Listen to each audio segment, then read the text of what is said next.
Bismillah walhamdulillah. Assalatu wassalamu ala rasulillah wa ala alihi wa sahbihi ajma'in. Assalamualaikum warahmatullahi wabarakatuh. Rabbi shrah li sadri wa yassir li amri wahlul 'uqdatam min lisani yafqahul qawli. Allahumma salli wa sallim mubarik ala sayyidina Muhammad wa ala ali sayyidina Muhammad. Alhamdulillah. Alhamdulillahilladzi bi ni'matihi tatimmus salihah. Hamdan katsiran thayyiban mubarakan fi kama yuhibbu rabbuna wa yarda. Alhamdulillah ikhwah sekalian, hamba-hamba Allah yang dimuliakan, para peserta hadirin yang menyimak kuliah Ruqyah Syariah online pertama live dari Studio 1 Rehabati Pusat.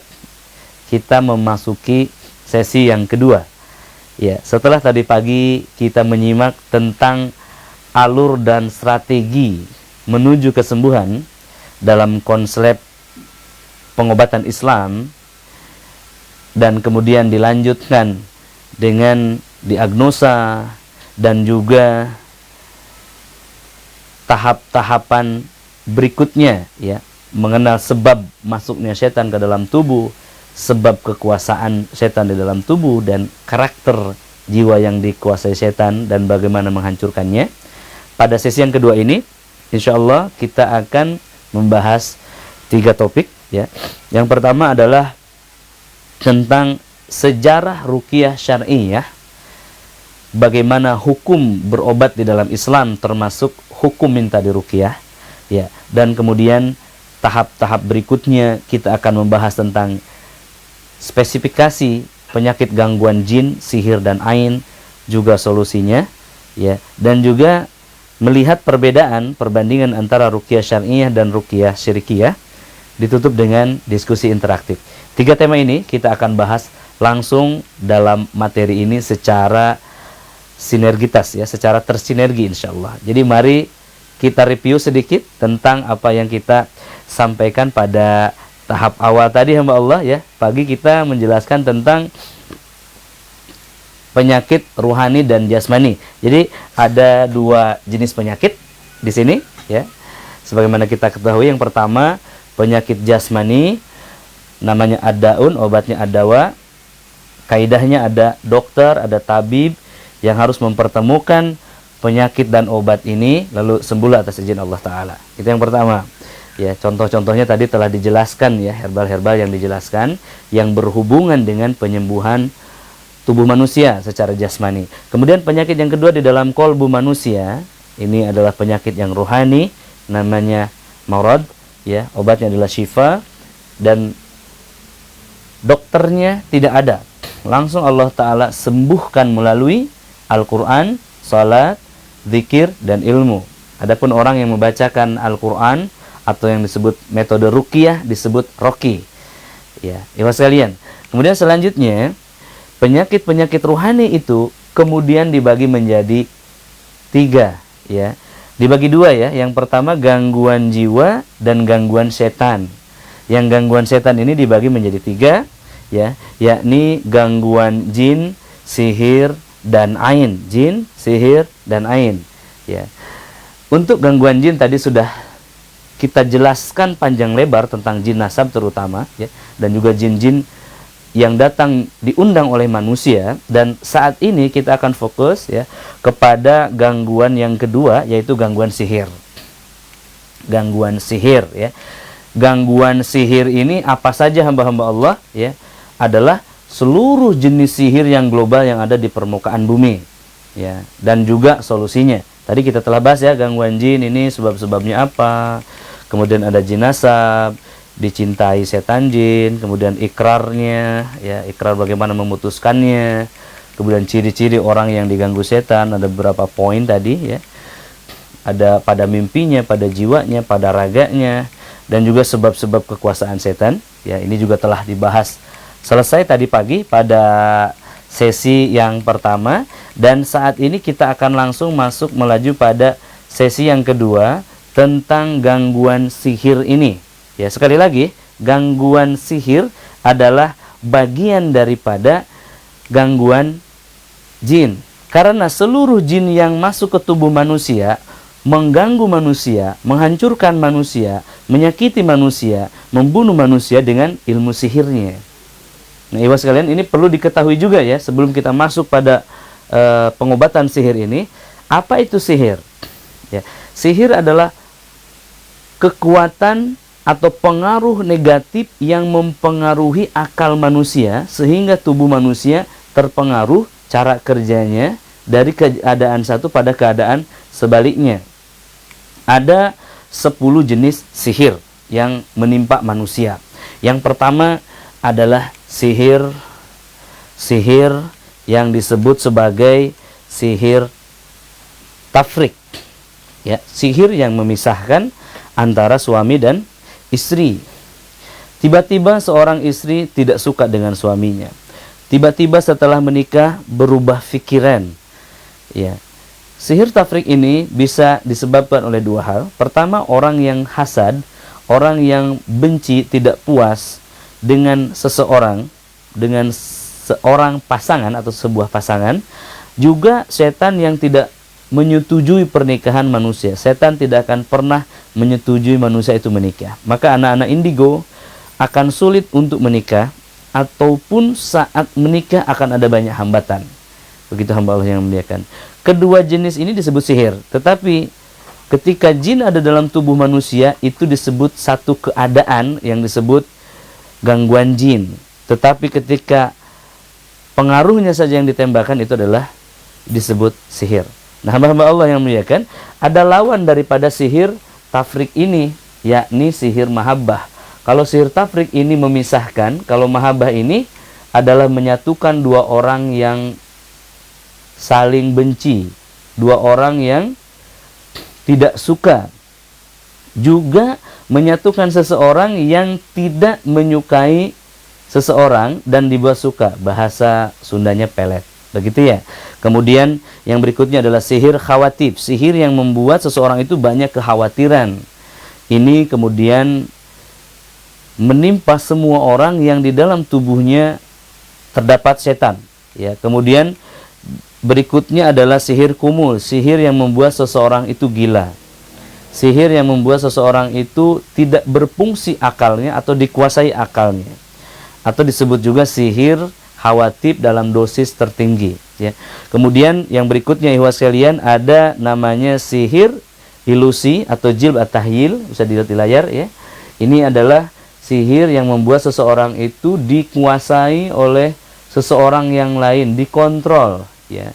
Yang berikutnya adalah sihir tatil ajawas ya, sihir yang menghalang jodoh seseorang.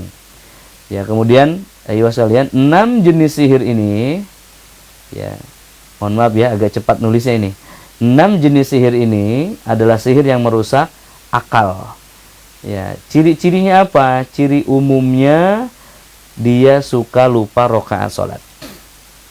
Jadi lupa rakaat salat, mulai banyak distraction, ya, mulai banyak bisikan, mulai tidak fokus, ya, mulai kemudian sering lupa, ya. Ini adalah karakter daripada sihir yang telah mengambil akal manusia.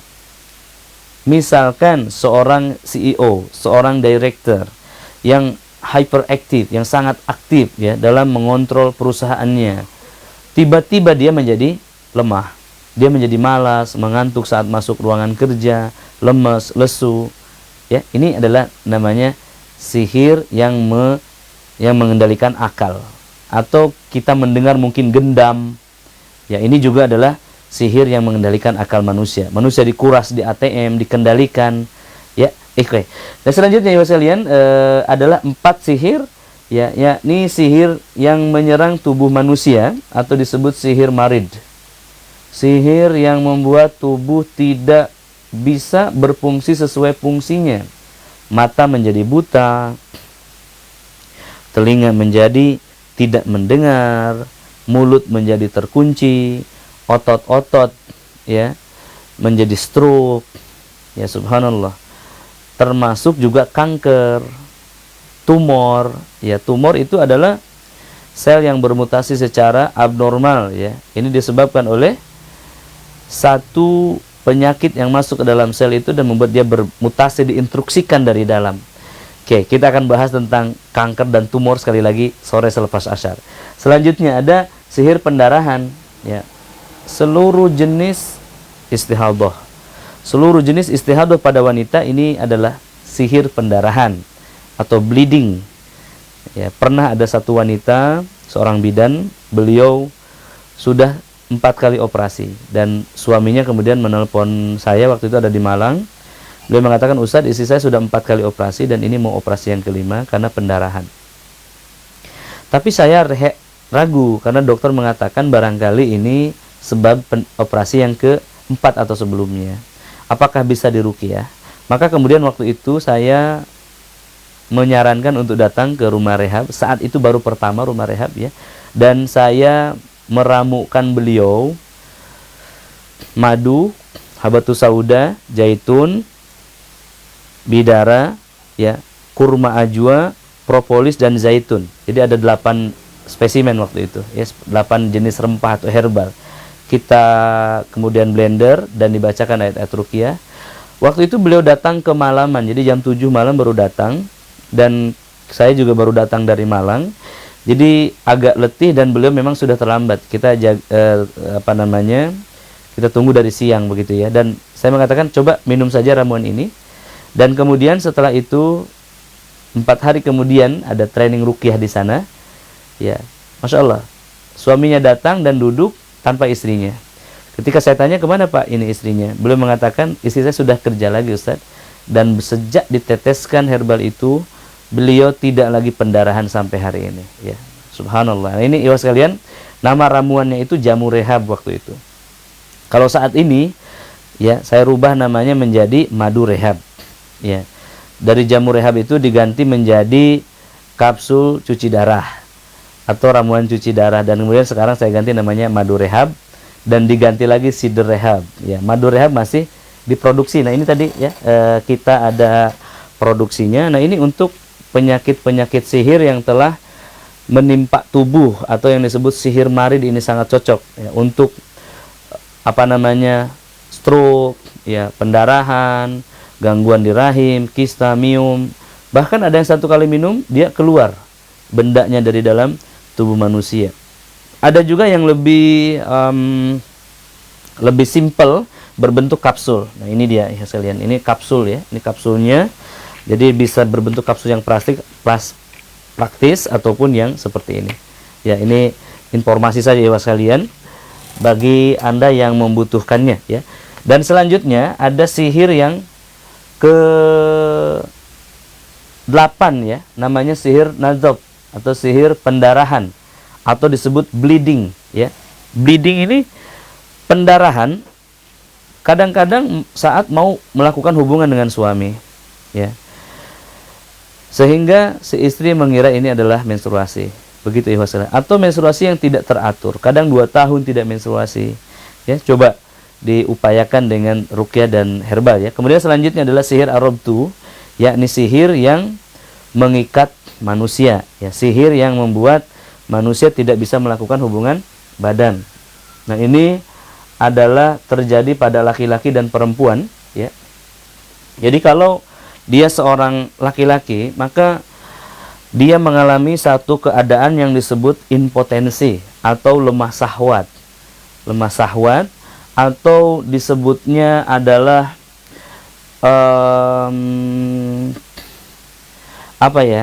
tidak bisa tahiyat, ya, tidak berwibawa di ranjang, begitu.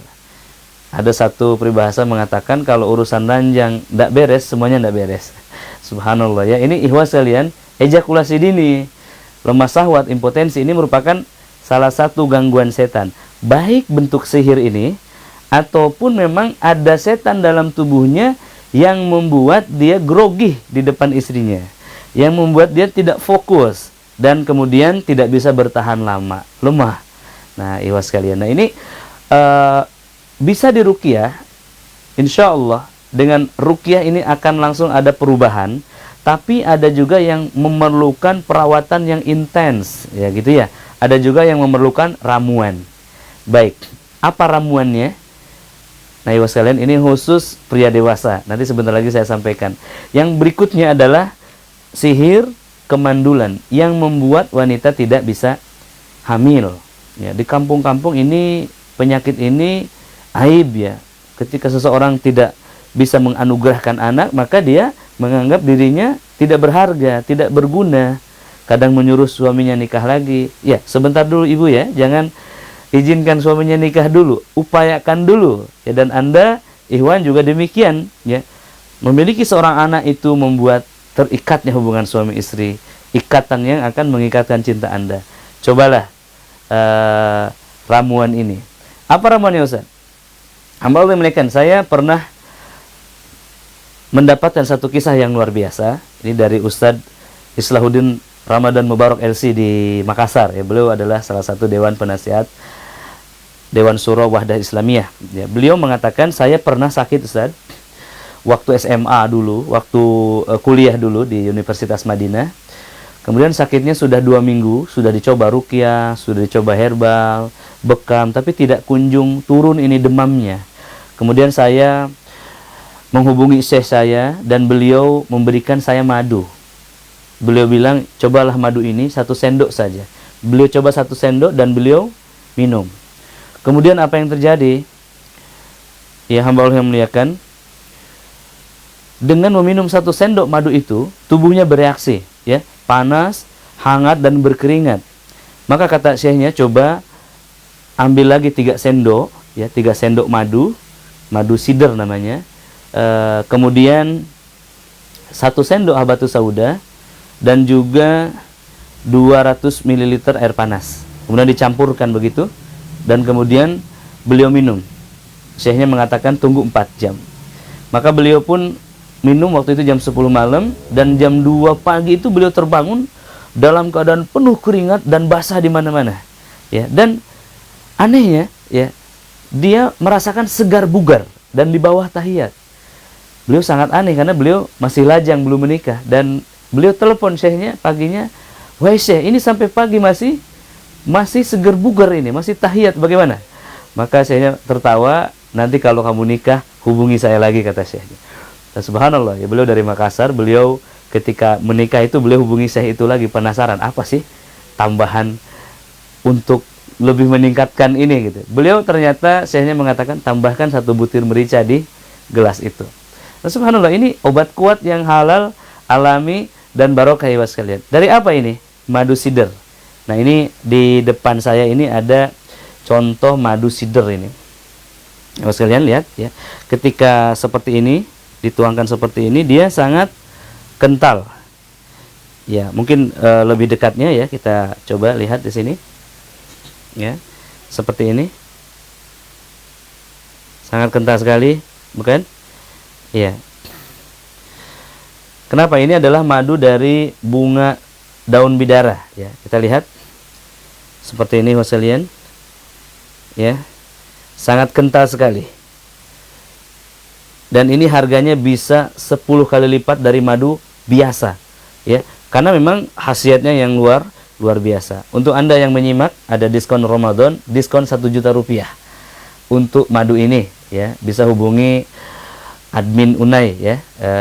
Bisa juga hubungi Umur Rafiq, ya. Nanti ada di bawah ini nomornya, ya, 08 2222 1111 2218.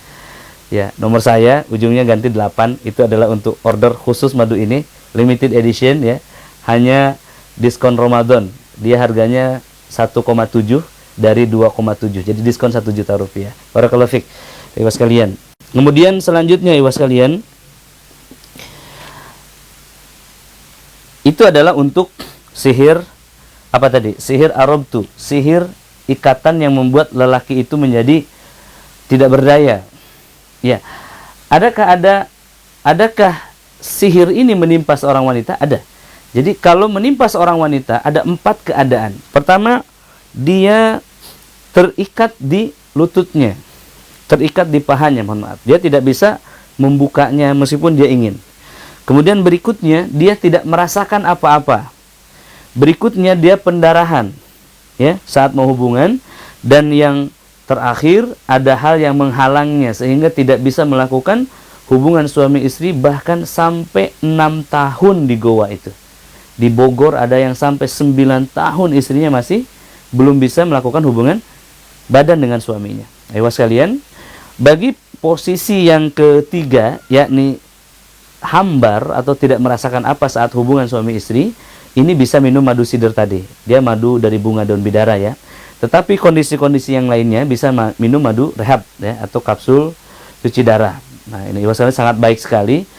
Dan hamba-hamba Allah yang muliakan, sekali lagi, kalau dia bentuknya pelet, tafrik, ya, sihir hawatib, sihir gila, sihir penghalang jodoh, ya, sihir yang membuat seseorang itu terikat, ya, sihir yang membuat seseorang itu terkontrol oleh tukang sihir, maka ini tidak bisa sembuh dengan madu, tidak bisa sembuh dengan habatus sauda ataupun minyak zaitun. Ini akan sembuh atau hanya akan sembuh dengan Al-Quran Al-Karim. Ya, tapi kalau 4 yang berikutnya ini perlu mengkolaborasikan antara herbal, ya, dan juga Al-Quran atau yang disebut herbal ruqyah. Kenapa? Karena sihir telah menyerang tubuh manusia. Begitu hamba-hamba Allah yang dimuliakan. Baik, selanjutnya kita akan melihat dan belajar bagaimana ketika Rasulullah SAW ya, terkena sihir. Ya, Jibril alaihissalam mengajari langsung bagaimana keadaannya ketika seseorang itu kena sihir. Dan hamba-hamba Allah yang dimuliakan, orang yang kena sihir itu bukan orang yang terhina, bukan orang yang punya aib, ya, bukan seseorang yang keluar dari Islam, bukan ya. Tetapi sihir hanyalah satu penyakit yang mengganggu manusia sebagai ujian, sebagai musibah, ataupun sebagai peringatan dari Allah Subhanahu wa taala. Ya. Bagaimana ketika Nabi sallallahu alaihi wasallam kena sihir? Ya. Beliau sallallahu alaihi wasallam suatu ketika merasa heran. Ketika mengunjungi istrinya, beliau merasa ragu apakah aku telah mengunjunginya atau belum.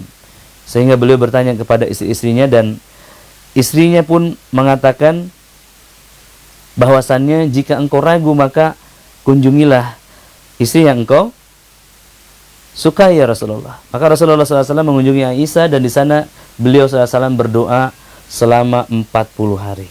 Jadi perhatikan ikhwas sekalian, berdoa selama 40 hari. Di situ ketika beliau berdoa selama 40 hari, maka Jibril alaihissalam turun dan beliau membacakan ayat-ayat ruqyah. Jadi Jibril membacakan Bismillahirrahmanirrahim min kulli syai'i yu'dik min syarri kulli nafsin aw ainin hasid Allahu yasfik Bismillahirrahmanirrahim. Jibril membacakan dengan asma Allah saya ruqyah kamu dari berbagai hal yang menyakiti kamu, min syarri kulli nafsin dari gangguan hasad au ain pandangan mata, ya, Allahu yasfik Bismillahirrahmanirrahim, dengan Allah lah yang menyembuhkan, dengan asma Allah saya ruqyah kamu. Nah, sekalian, Jibril saat itu turun bersama asistennya. Jibril memegangi kepala Nabi SAW, asistennya memegangi kakinya. Dan yang di kaki ini bertanya, wahai Jibril, ada apa dengan Rasulullah? Maka Jibril mengatakan, Muhammad ini kena sihir. Siapa yang menyihirnya? Kata yang di kaki, yang menyihirnya adalah laki-laki bernama Labib dari Bani Asam. Kemudian dengan apa menyihirnya? Beliau, Jibril alaihissalam, mengatakan Nabi SAW disihir ini dengan perantara rambut, sisir, dan diikatkan pada pelepah mayang kurma. Dan kemudian ditindih oleh batu, diletakkan di sebuah sumur di satu lembah yang terisolir. Baik, kita ambil ibrohnya dulu hamba-hamba Allah yang dimuliakan. Ya. Pertama, Nabi SAW kena sihir, ini sahih. Sebagaimana Ayub alaihissalam kena sihir dari iblis. Sebagaimana Nabi Musa alaihissalam kena sihir oleh tukang-tukang sihir di zaman Fir'aun. Jadi sihir tidak membatalkan status kenabian. Justru ada ibroh besar yang bisa kita ambil di sini. Ya, yakni bagaimana Jibril meruqyah Rasulullah SAW. Ibroh yang pertama apa? Yang pertama, hamba Allah yang dimuliakan, sihir bisa kena kepada siapa saja, termasuk orang-orang baik. Siapakah orang baik itu? Muhammad Shallallahu Alaihi Wasallam sebelum beliau dibaiat menjadi nabi, beliau adalah orang baik. Beliau dijuluki Al-Amin. Tidak ada yang lebih baik daripada beliau. Tidak ada yang lebih istimewa daripada beliau. Semua orang mempercayainya dan suka kepadanya. Ya. Tapi ketika beliau telah menjelaskan tentang Islam, berubah. Musuh-musuh Islam tidak suka kepada beliau. Nah, ini yang pertama. Jadi kalau Anda mengatakan, aku ini orang baik Ustaz, tapi kenapa kena sihir? Ya, kena sihir itu bukan berarti orang buruk. Karena setan justru mengganggu orang-orang baik. Setan tidak mengganggu temannya. Ya. Yang kedua, hamba Allah, Nabi SAW adalah seorang hafiz Quran. Bahkan Al-Quran turun kepadanya. Jadi seseorang yang telah menghafal Al-Quran bukan tidak mungkin bisa saja diuji dengan sihir. Ya, baik. Yang ketiga, sihir adalah perkara besar. Rasulullah SAW ketika kena sihir turun Jibril bersama asistennya. Artinya apa? Ada hal besar di muka bumi sedang terjadi sehingga Jibril turun bersama asistennya. Yang keempat, hamba Allah, bahwa ruqyah dari sihir itu wajib. Kenapa demikian? Karena Allah Ta'ala perintahkan Jibril untuk meruqyah Nabi SAW. Artinya perintah ruqyah adalah wajib bagi orang-orang yang kena sihir. Kenapa demikian? Tidak akan sembuh dengan obat-obat yang ada di muka bumi. Baik, ibrah yang berikutnya, pelajaran besar yang bisa kita ambil hamba Allah dari kejadian ini, bagaimana mencari buhul sihir. Oke, buhul sihir adalah sesuatu yang gaib, sesuatu yang tidak nampak, sesuatu yang rahasia. Simpul media ikatan akar kekuatan sihir pasti disembunyikan oleh ilmu sihir. Artinya kasat mata kita tidak bisa melihatnya.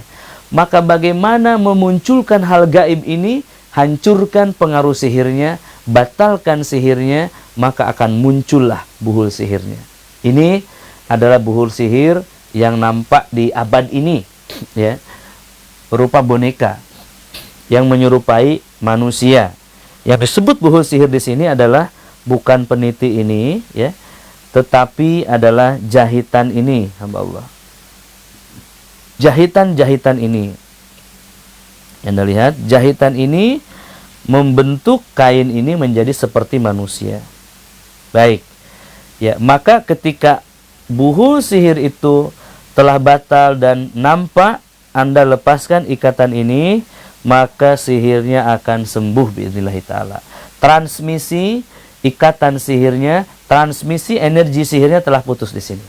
Jadi ini gambarannya itu seperti BTS, ya, seperti relay tower untuk merelay ulang kekuatan sihir, dan letaknya ada di dekat rumah orang yang disihir, disembunyikan secara gaib. Baik, hamba Allah yang muliakan, ini adalah satu gambaran nyata, ya, foto, ya. Ini adalah gambar yang diambil dari kayu yang dipenuhi paku. Ini ditemukan oleh seorang peruqyah yang kemudian dia copot satu persatu pakunya tersebut. Ini menunjukkan dia memahami bahwa buhul sihir ini harus dilepaskan agar orangnya sehat. Bagaimana memunculkannya? Memunculkannya adalah dengan cara membatalkan sihirnya, hamba Allah. Bagaimana membatalkan sihirnya? Maka ada 3 senjata pemusnah sihir.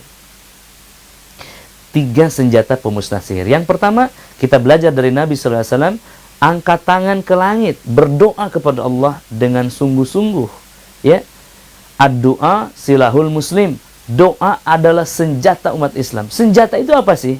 Ketika kita takut, kita pegang senjata, kita menjadi berani. Ketika kita merasa lemah, dengan senjata kita bisa menjadi berani. Ya, ad-doa silahul muslim. Ketika kita tidak berdaya, maka Allah yang maha gagah perkasa bisa kita kontak, kita hubungi, kita minta pertolongannya, dan kita bergantung kepadanya. Ketika pertolongan di muka bumi ini sudah tidak ada, maka itu tanda-tanda Anda harus segera menengok ke langit, segera meminta mengambil kekuatan langit, meraih kekuatan langit ini. Nah, hamba Allah yang dimuliakan, pertama adalah dengan doa yang istiqomah, sebagaimana Nabi SAW berdoa. Yang kedua, hamba Allah, senjata pemusnah sihir yang kedua adalah ruqyah, di mana Jibril alaihissalam mencontohkan meruqyah Nabi SAW dengan kalimat Bismillahi arkik. Apa bedanya doa dengan ruqyah? Doa sesuatu yang kita minta ke langit, ya, sementara ruqyah adalah sesuatu yang turun dari langit, syariat. Bacakan jampe ini Bismillahi arkik, ya, ataupun bacakan ayat ini sebagaimana Nabi SAW meruqyah dengan membaca ayat kursi Al-Baqarah, itu adalah ruqyah. Kemudian hamba Allah yang dimuliakan, yang ketiga, apa senjatanya? Mari kita simak, ya. Mari kita simak. Buhul sihir adalah media yang digunakan tukang sihir atau media yang digunakan sihir untuk mentransfer, mentransmisikan, mengirim sihir kepada jiwa seseorang. Ya. Kalau materi ini disimak 50 tahun atau 100 tahun lalu mungkin tidak bisa dipahami. Tapi hamba Allah yang muliakan, saat ini teknologi Neuralink, ya, teknologi bagaimana menghubungkan otak manusia kepada otak sebelahnya dengan kabel, dengan komputer, itu sudah mungkin, sudah terbukti hamba Allah. Maka bisa dipahami bagaimana kinerja otak, hubungannya dengan jantung dan dengan otot manusia ini. Ya. Baik, kita lanjutkan dulu. Ya. Perhatikan, sihir akan batal. Ketika sihir batal, maka buhulnya akan nampak. Buhul sihir adalah goib, maka ketika sihirnya dibatalkan, buhulnya akan nampak. Bagaimana menampakkan buhul sihir? Batalkan sihirnya. Oke, cukup rumit? Ya, baik, sekali lagi. Buhul sihir adalah media yang digunakan tukang sihir untuk menyihir. Media komunikasi, komunikator antara tukang sihir dan setan sihir untuk menyakiti orang yang disihirnya. Dan sifatnya gaib dan rahasia. Maka untuk mengalahkannya, ya, gunakanlah kalamullah. Wala yuflihu sahiru haitsu ata. Tidak akan pernah menang tukang sihir itu selamapun, dari manapun datangnya, dari sudut manapun dia datang. Maka kita kembali kepada Allah tadi, berdoa dan ruqyah. Ya, doa dan ruqyah. Baik, alhamdulillah muliakan. Ya, bagaimana cara memunculkannya? Batalkan sihirnya dengan ruqyah. Contohnya Bismillahi arkik, min kulli syai' yu'dik, dan seterusnya. Lalu buhul akan nampak. Kapan? Ada yang 1 jam, ada yang 3 jam, ada yang 3 bulan, ada yang 3 tahun hamba Allah. Ini menarik sekali, ya. Menarik sekali, Masya Allah, tabaraka rahman. Ada yang buhul sihirnya nampak 1,5 tahun kemudian.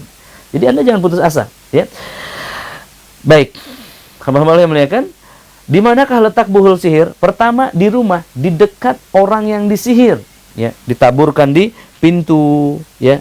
Kemudian ada juga yang di dalam ranjang, melalui pembantunya, melalui sopirnya, ada ditabur di rumah di atas atap genting, ya. Ada yang di jalan di dekat rumahnya, di kebunnya, di belakangnya, ada yang ditanam, ya. Ada juga yang di sungai dihanyutkan, orangnya mimpi hanyut. Ada juga yang di pohon digantung, terbalik, orangnya mimpi melayang-layang, ya. Kemudian ada yang di hutan, orangnya seperti orang linglung, di gua seperti kesepian, di kuburan seperti orang mati, ya. Ada juga, ibu sekalian, yang letaknya sangat rahasia, ya. Semisal, mohon maaf, ini kristenisasi gaib, pemurtadan gaib oleh sihir. Ini buhul-buhul sihirnya ditaruh di katedral, di gereja khusus mereka, dan dijaga oleh tukang-tukang sihir dari kalangan bangsa jin. Ini testimoni dari jin, ya. Selanjutnya, bentuknya gimana? Bentuknya ada yang gaib, yakni di alam mimpi, ada juga yang nyata. Yang nyata seperti tadi kita lihat. Ada juga berbentuk boneka, atau di Afrika itu disebut voodoo. Ada bentuk rambut, ada bentuk kain, ya, kain kapan, tanah kuburan, tali, dan lain-lain. Bagaimana Ustaz aplikasinya? Ketika Anda melakukan ruqyah, misalkan ruqyah rumah, dan kemudian Anda menemukan tanah kuburan, menemukan darah, ya, ini menunjukkan sihir telah batal dan Allah tunjukkan buhulnya. Baik, selanjutnya buhul jiwa. Ini berhala yang disembah di dalam jiwa. Apa itu? Hawa nafsu, ya, pengikut hawa nafsu. Ada ajimat, ada kesyirikan, kemusyrikan, senjata keturunan yang diwariskan turun-temurun, ini juga adalah ikatan sihirnya seperti itu ikhwas sekalian, ya. Selanjutnya hamba-hamba Allah yang dimuliakan, ya. Poin berikutnya adalah bagaimana kita melihat, ya, sekali lagi buhul-buhul sihir itu benar-benar terbuka keadaannya. Pertama, kita harus mengetahui beberapa jenis buhul sihir tadi, ya. Ada jenis buhul sihir yang berikutnya adalah berbentuk hewan-hewan fasik. Ya, tikus, kalajengking, elang, gagak, anjing. Ya, ini adalah hewan-hewan fasik ya sekalian. Jadi kalau di rumah kita banyak tikus, kalajengking, elang, gagak, anjing, ya. Ini adalah 5 jenis hewan fasik yang disebutkan oleh Nabi Shallallahu Alaihi Wasallam. Halal dibunuh meskipun sedang berikhram. Jadi dikecualikan. Karena ini adalah hewan yang fasik. Hewan fasik itu hewan yang membangkang. Hewan yang tidak beriman. Ya, beriman tetapi tidak nurut begitu mungkin. Ya. Apakah ada hewan yang fasik, Ustaz? Jangankan hewan, manusia pun banyak. Betul nggak? Ya, apalagi hewan hamba Allah. Bisa dipengaruhi oleh setan. Nabi SAW bersabda, kalau malam tiba, tutuplah pintu-pintu, tutuplah geriba-geriba, kemudian ajaklah anak-anak ke rumah, kemudian matikan lampu-lampu. Bisa saja setan itu masuk ke dalam tikus dan menarik sumbu, menimbulkan kebakaran, kata Nabi SAW. Ya, ini luar biasa Allah memiliki. Jadi artinya setan itu bisa masuk ke organisme, ke binatang, bakteri, virus, lalu menyebarkan wabah yang meluas. Ya, seperti coronavirus saat ini. Maka kita berlindung kepada Allah Subhanahu wa Ta'ala. Ya, selanjutnya hamba Allah yang muliakan, lihat gambar-gambar ini. Ya. Ini biasanya hewan-hewan yang muncul ketika rumah seseorang diruqyah. Ya, disinfektan. Bagaimana cara bikin disinfektan dari Al-Qur'an? Ya. Sederhana. Caranya adalah dengan mengambil air 2 liter, membacakan padanya ayat-ayat ruqyah, ya, lalu sebar di seluruh rumah, distribusikan seluruh rumah dengan mencipratkannya sambil baca ayat kursi. Maka ini akan membuat hewan-hewan ini, ya, hewan-hewan sihir ini, ya sekalian, keluar. Ada apa? Ular, ya, ada tikus, ada kecoa, lipan, ini yang khas, ya, yang sering. Kemudian juga kalau gagak ini kadang burung yang sudah hancur, ya, cicak yang kering, kecoa yang terbalik, ya, tikus yang terputus kepalanya, juga hewan-hewan insek. Nah, ibu sekalian, ini adalah hewan-hewan penghantar sihir. Ya. Lalu bagaimana solusinya? Tadi masih ingat, ya, ada 3 senjata pemusnah sihir. Ya, yang pertama adalah ruqyah Jibril, atau dengan diruqyah Bismillahirrahmanirrahim, min kulli syai'in yu'dik, min syarri kulli nafsin aw ainin hasid, Allahu yasfik, Bismillahirrahmanirrahim. Yang kedua adalah al-mu'awwizatain, yakni al-ikhlas, al-falaq, dan an-nas. Ya, ini adalah dicontohkan Nabi SAW, ya. Cara lebih spesifiknya seperti ini, Mas sekalian. Jadi kumpulkan tangan Anda. Ya, boleh sekalian kita praktek, ya. Letakkan dulu HP-nya, ya, di tempat yang baik. Kemudian Anda duduk, kalau bisa menghadap kiblat, ya.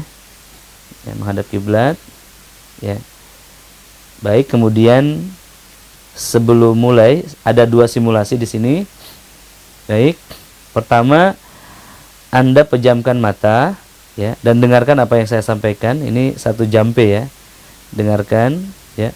Bismillahirrahmanirrahim. Min kulli syai'in yu'dik, min syarri kulli nafsin aw ainin hasid, Allahu yasfik, Bismillahirrahmanirrahim.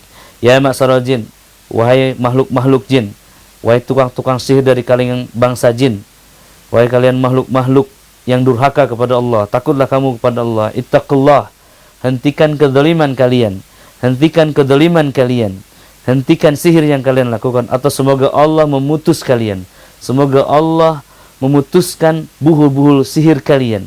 Bismillahirrahmanirrahim. Min kulli syai'in yu'dikum, min syarri kulli nafsin aw ainin hasid, Allahu yasfikum, Bismillahirrahmanirrahim. Ukhruj ya adwallah, ukhruj ya adwallah, Ukhraju ya aduwallah. Nah, ya. Baik, buka mata. Ya, baik. Bagaimana rasanya? Ya, ada yang merinding, mual, ya, sakit kepala, ya, ya sekalian. Baik, kita lanjutkan ya. Lanjutkan, taruh lagi HP-nya. Letakkan tangannya, lihat, dua tangan, dekatkan ke mulut seperti ini, ya. Ikuti saya, ya. Ini bersamaan saja, Al-Ikhlas, Al-Falaq dan An-Nas ditiupkan. A'udzu billahi minasy syaithanir rajim. Bismillahirrahmanirrahim. Qul huwallahu ahad. Allahus samad.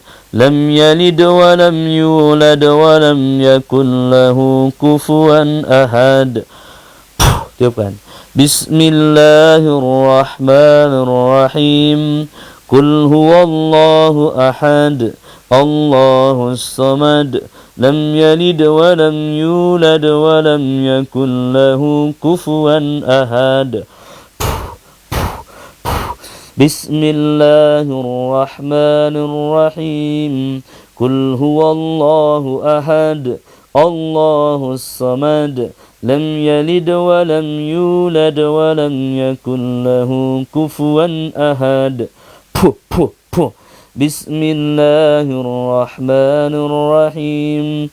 Qul a'udzu birabbil falaq min syarri ma khalaq wa min syarri ghasikin idza waqab wa min syarri naffasati fil uqad wa min syarri hasidin idza hasad.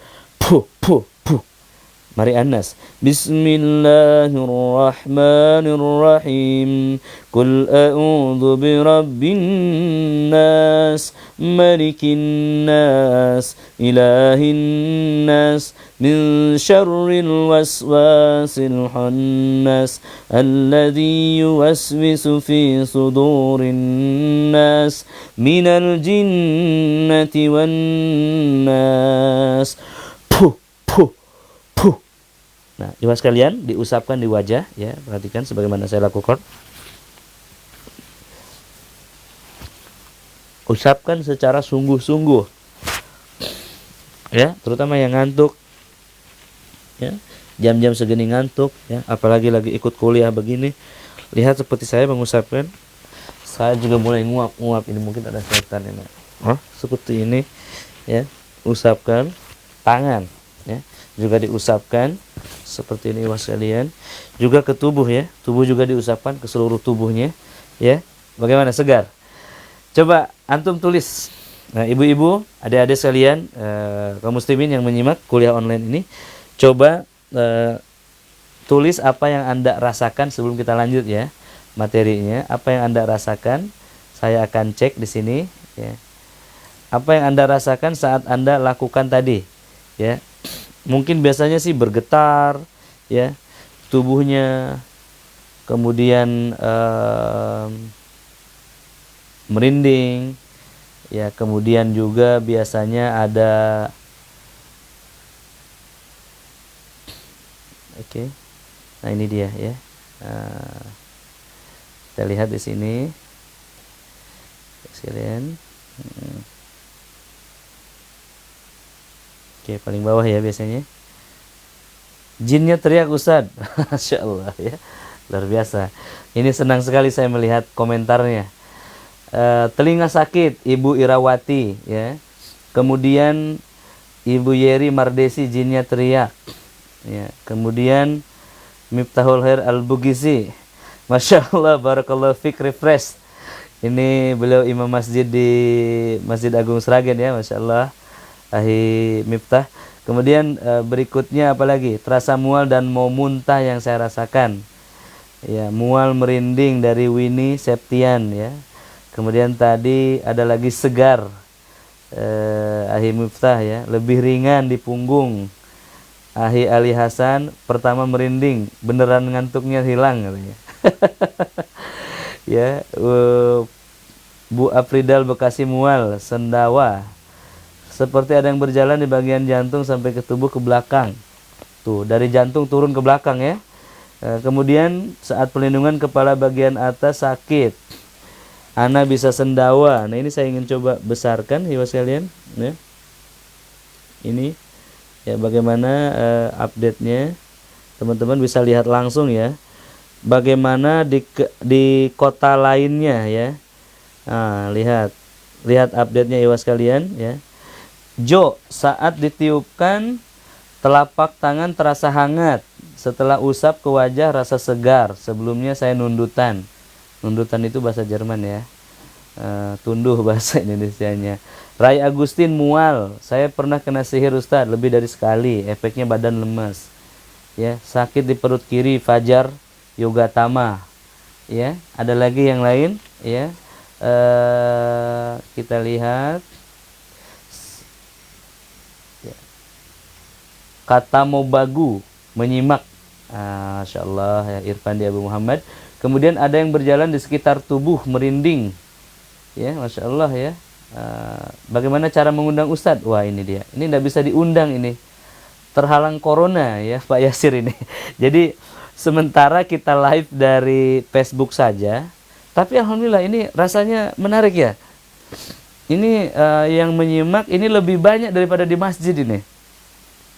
Ada sampai 300 tadi ya, sampai 4.000 orang menyimak. Ini seperti mega training ya. Masya Allah, mungkin ke depan ini lebih cost-nya lebih ringan seperti ini nih. Masya Allah ya. Baik, insya Allah kalau mau mengundang hubungi Pak Ikna Bahtera ya, Pak Irwandi, dan juga Ustadz Ardi atau Ustadz Suryo langsung. Baik, ada lagi komen yang lain ya. Ibu Wasiem ketika baca surah An-Nas tiba-tiba merinding dan nangis. Biasanya kalau udah nangis lembut hatinya. Uhti Intan, liar Ustad katanya. Waduh, memang liar terus kalau Uhti Intan ini. Ya, kemudian ada lagi ngilu di tengah dahi. Ana sendawa. Coba angkat tangan yang sendawa. Gimana caranya? Ya, berapa orang yang sendawa, teman-teman? Kalau sendawa, ya, perhatikan, kalau sendawa biasanya ada 5 hal dalam hidupnya yang senantiasa berulang-ulang. 1 dari 5 aja. Salah satu saja. Yang pertama bisa meramal, bisa melihat masa depan. Ya. Yang kedua lebih ringan, firasatnya tajam. Yang ketiga bisa baca pikiran. Yang keempat, ikhwas sekalian, mimpi punya pacar di alam mimpi. Jadi pacarnya banyak di alam mimpi. Alam nyatanya nggak ada yang suka dengan dia. Subhanallah. Dan yang terakhir, ya hamba Allah yang dimuliakan, dia bisa memijat dan sendawa saat memijat. Kalau Anda memiliki 5 karakter ini, 5-5-nya ada, hati-hati. Berarti Anda juga punya masalah emosi di sini, temperamental atau baperan. Nah, ini bemper ini penyakit yang luar biasa ini di abad sosial media ini, hamba Allah ya. Oke, baper, mudah tersinggung, sering sakit hati, tidak bisa memaafkan, kemudian sering sedih, tertekan, gurung-gusuh ya. Kemudian juga kemungkinan ada penyakit lain, lupa rakaat salat ya. Dan penyakit-penyakit yang lain. Ini apa? Jinasab. Ya, jinasab ya, ini teman-teman sekalian, ini obatnya bukan 3 kul, tetapi yang lebih daripada itu ya, insya Allah nanti saya bahas lebih dalam lagi. Oke, ya cukup ya sekalian, ini intronya ya. Cukup ini sebagai selingannya. Oke, kita akan lanjutkan kuliahnya. Baik, kembali kepada layar. Senjata pemusnah sihir. Yang pertama adalah ruqyah. Ya. Yang kedua adalah ruqyah. Yang pertama adalah doa. Yang pertama adalah doa yang istiqomah sampai pertolongan tiba. Yang kedua adalah ruqyah. Ya. Ruqyah, yakni di ruqyah dibacakan ayat ruqyah. Yang ketiga adalah al-mu'awwizatain. Al-mu'awwizatain ini apa, hamba Allah? Meminta pertolongan kepada Allah langsung dengan Al-Quran yang diturunkannya. Baik, lihat. Saya ulang sekali lagi. Yang pertama ketika kita kena sihir, doa kepada Allah. Sampai kapan? Sampai terkabul doanya. Sampai ada jalan untuk keluar dari masalah Anda. Ya. Yang kedua, minta diruqyah. atau dibacakan ayat-ayat ruqyah. Dan kalau sudah Anda dibacakan makin ringan, lebih enak, lebih ringan. Yang ketiga adalah ruqyah sendiri. Allah Ta'ala berfirman, Kul a'udzu birabbil falaq. Kul, katakanlah aku berlindung kepada Allah yang menguasai subuh. Artinya apa? Baca sendiri Al-Qur'annya. Al-Mu'awwizatain seperti barusan, Al-Ikhlas, Al-Falaq, An-Nas ditiupkan, ya, lalu diusapkan ke seluruh tubuh Anda. Selanjutnya kalau tidak sembuh bagaimana hamba Allah? Ada yang lebih kuat daripada Al-Mu'awwizatain. Apa itu? Az-Zahrawain. Nah, Az-Zahrawain ini adalah Al-Baqarah dan Al-Imran. Lebih dahsyat, lebih panjang, lebih mematikan, begitu ya. Az-Zahrawain.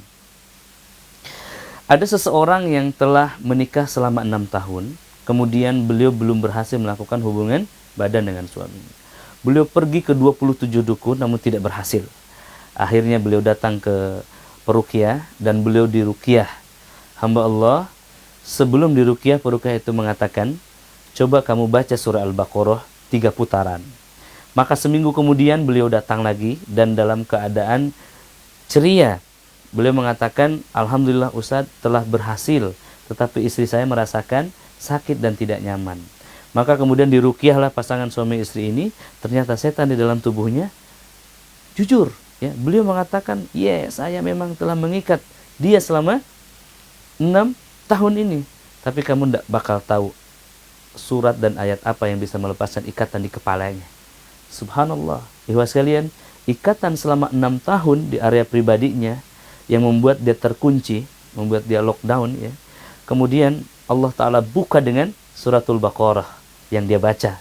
Dan jin ini mengatakan, kamu tidak tahu surat dan ayat apa yang bisa membuka, menghilangkan ikatan di rasanya, saraf rasanya. Maka Ustadz ini mengatakan, bacalah seluruh Al-Quran. Ternyata ketika Al-Quran itu dibaca seluruhnya selama 2 bulan, beliau terbuka. Beliau bisa melakukan hubungan suami istri dengan sempurna, hamba Allah. Ya, luar biasa sekali. Nah, ibu sekalian, lanjutin ya. Tadi ada namanya ruqyah dengan membaca Al-Baqarah dan Al-Imran. Kemudian, ini detailnya insya Allah, poin 3 ini besok sore.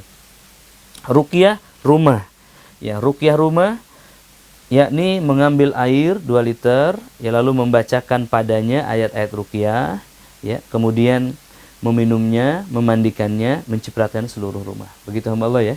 Kemudian selanjutnya adalah taubatan nasuha, ya, hentikan seluruh maksiat yang ada di rumah, ya, dalam pekerjaan kita, dalam hidup kita, hablum minallah dan hablum minannasnya. Kemudian perbanyak tilawatil Quran, dan yang terakhir hijrahlah. Ini adalah metodologi sempurna untuk menghancurkan pengaruh sihir yang ada di dalam akal kita. Baik, yang berikutnya adalah ain.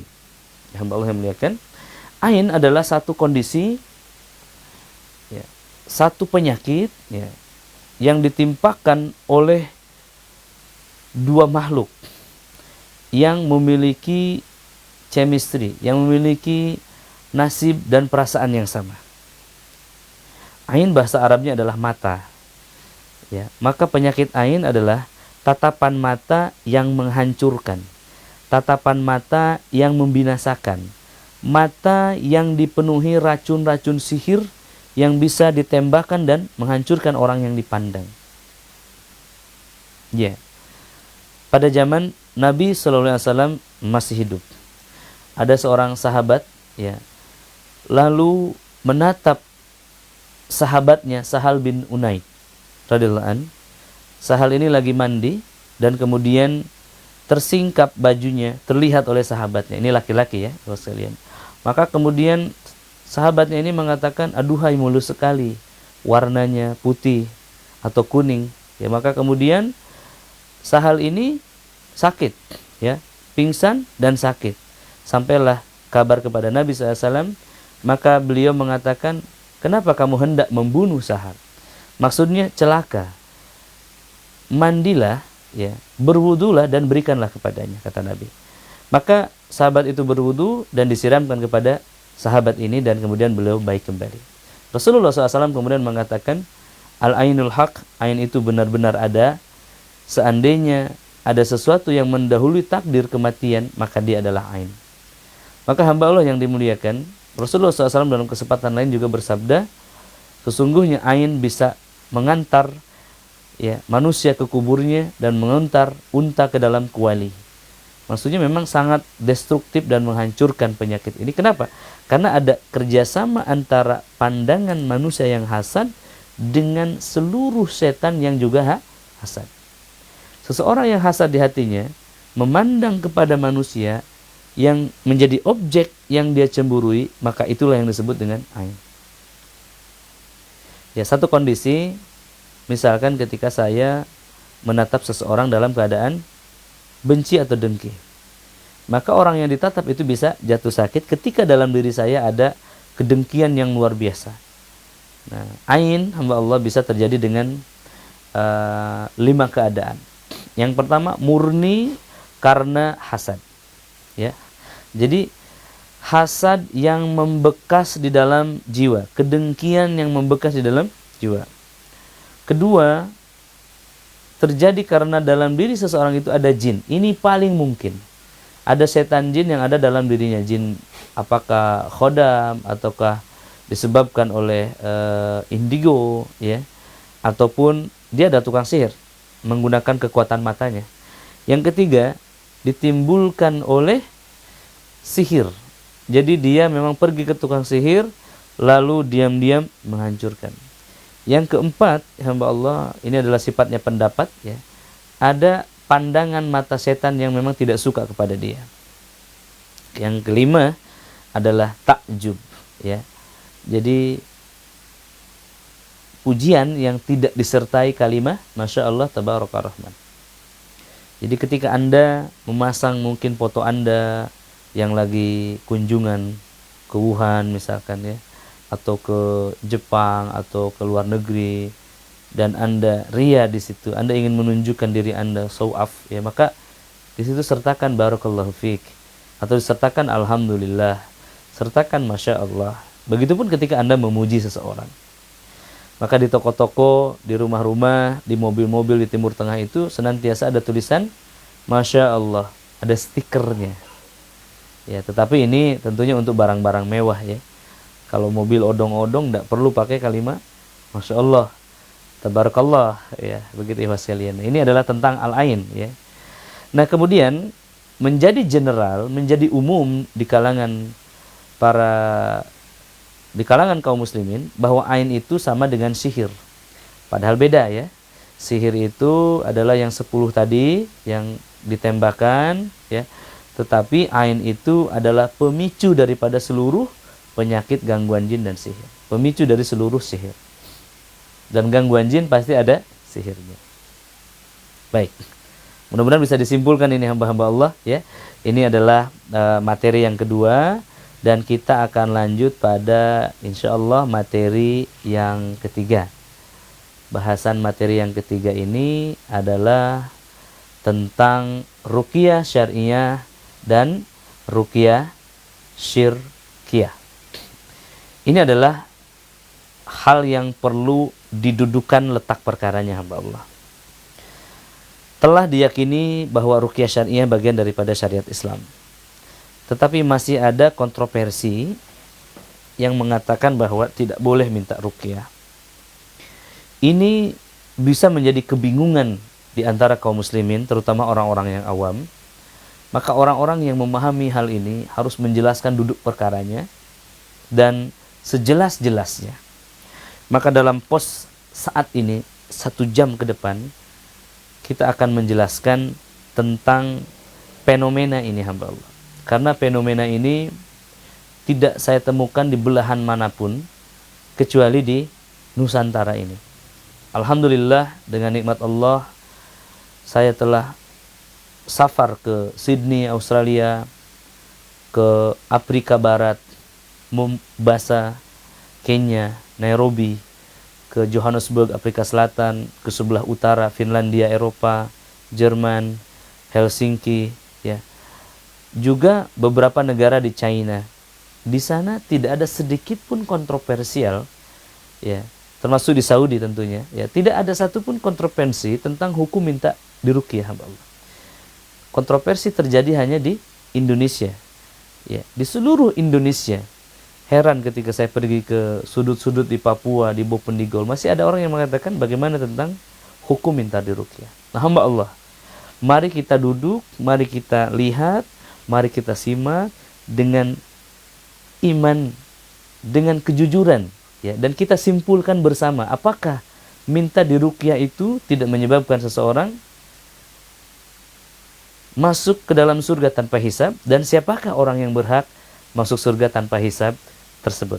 Ya, mari kita mulai dari slide yang pertama tentang dalil-dalil di dalam Al-Qur'an Al-Karim. Ya. Allah Subhanahu wa taala menyebutkan ada banyak ayat yang menjelaskan Al-Qur'an sebagai syifa. Wa idza maridtu fahuwa yasfin. Marid adalah penyakit untuk kolbu manusia. Dan di sini hamba Allah, ya, Allah Ta'ala menyebutkan 3 ayat yang menunjukkan kekhususan kepada orang-orang yang beriman bahwa mereka akan sembuh dengan Al-Quran. Ya. Ayat yang pertama mengatakan Qul huwa lilladzina amanu hudan wasifa.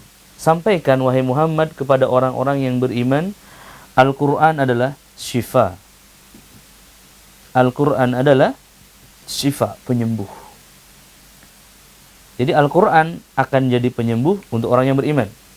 Yang kedua, Allah Ta'ala mengatakan wa nunazzilu minal Qur'ani ma huwa shifaa'un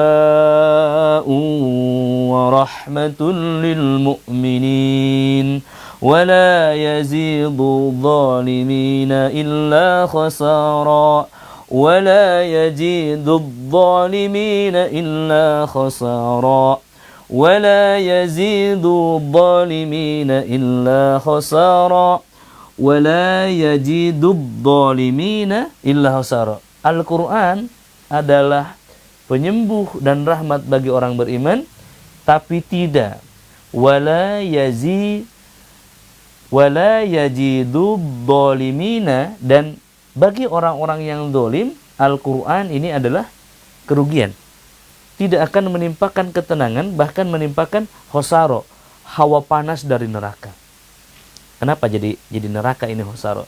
Kalau kita lihat tafsirnya, ini adalah tafsir bahasa Indonesia, ini adalah kerugian.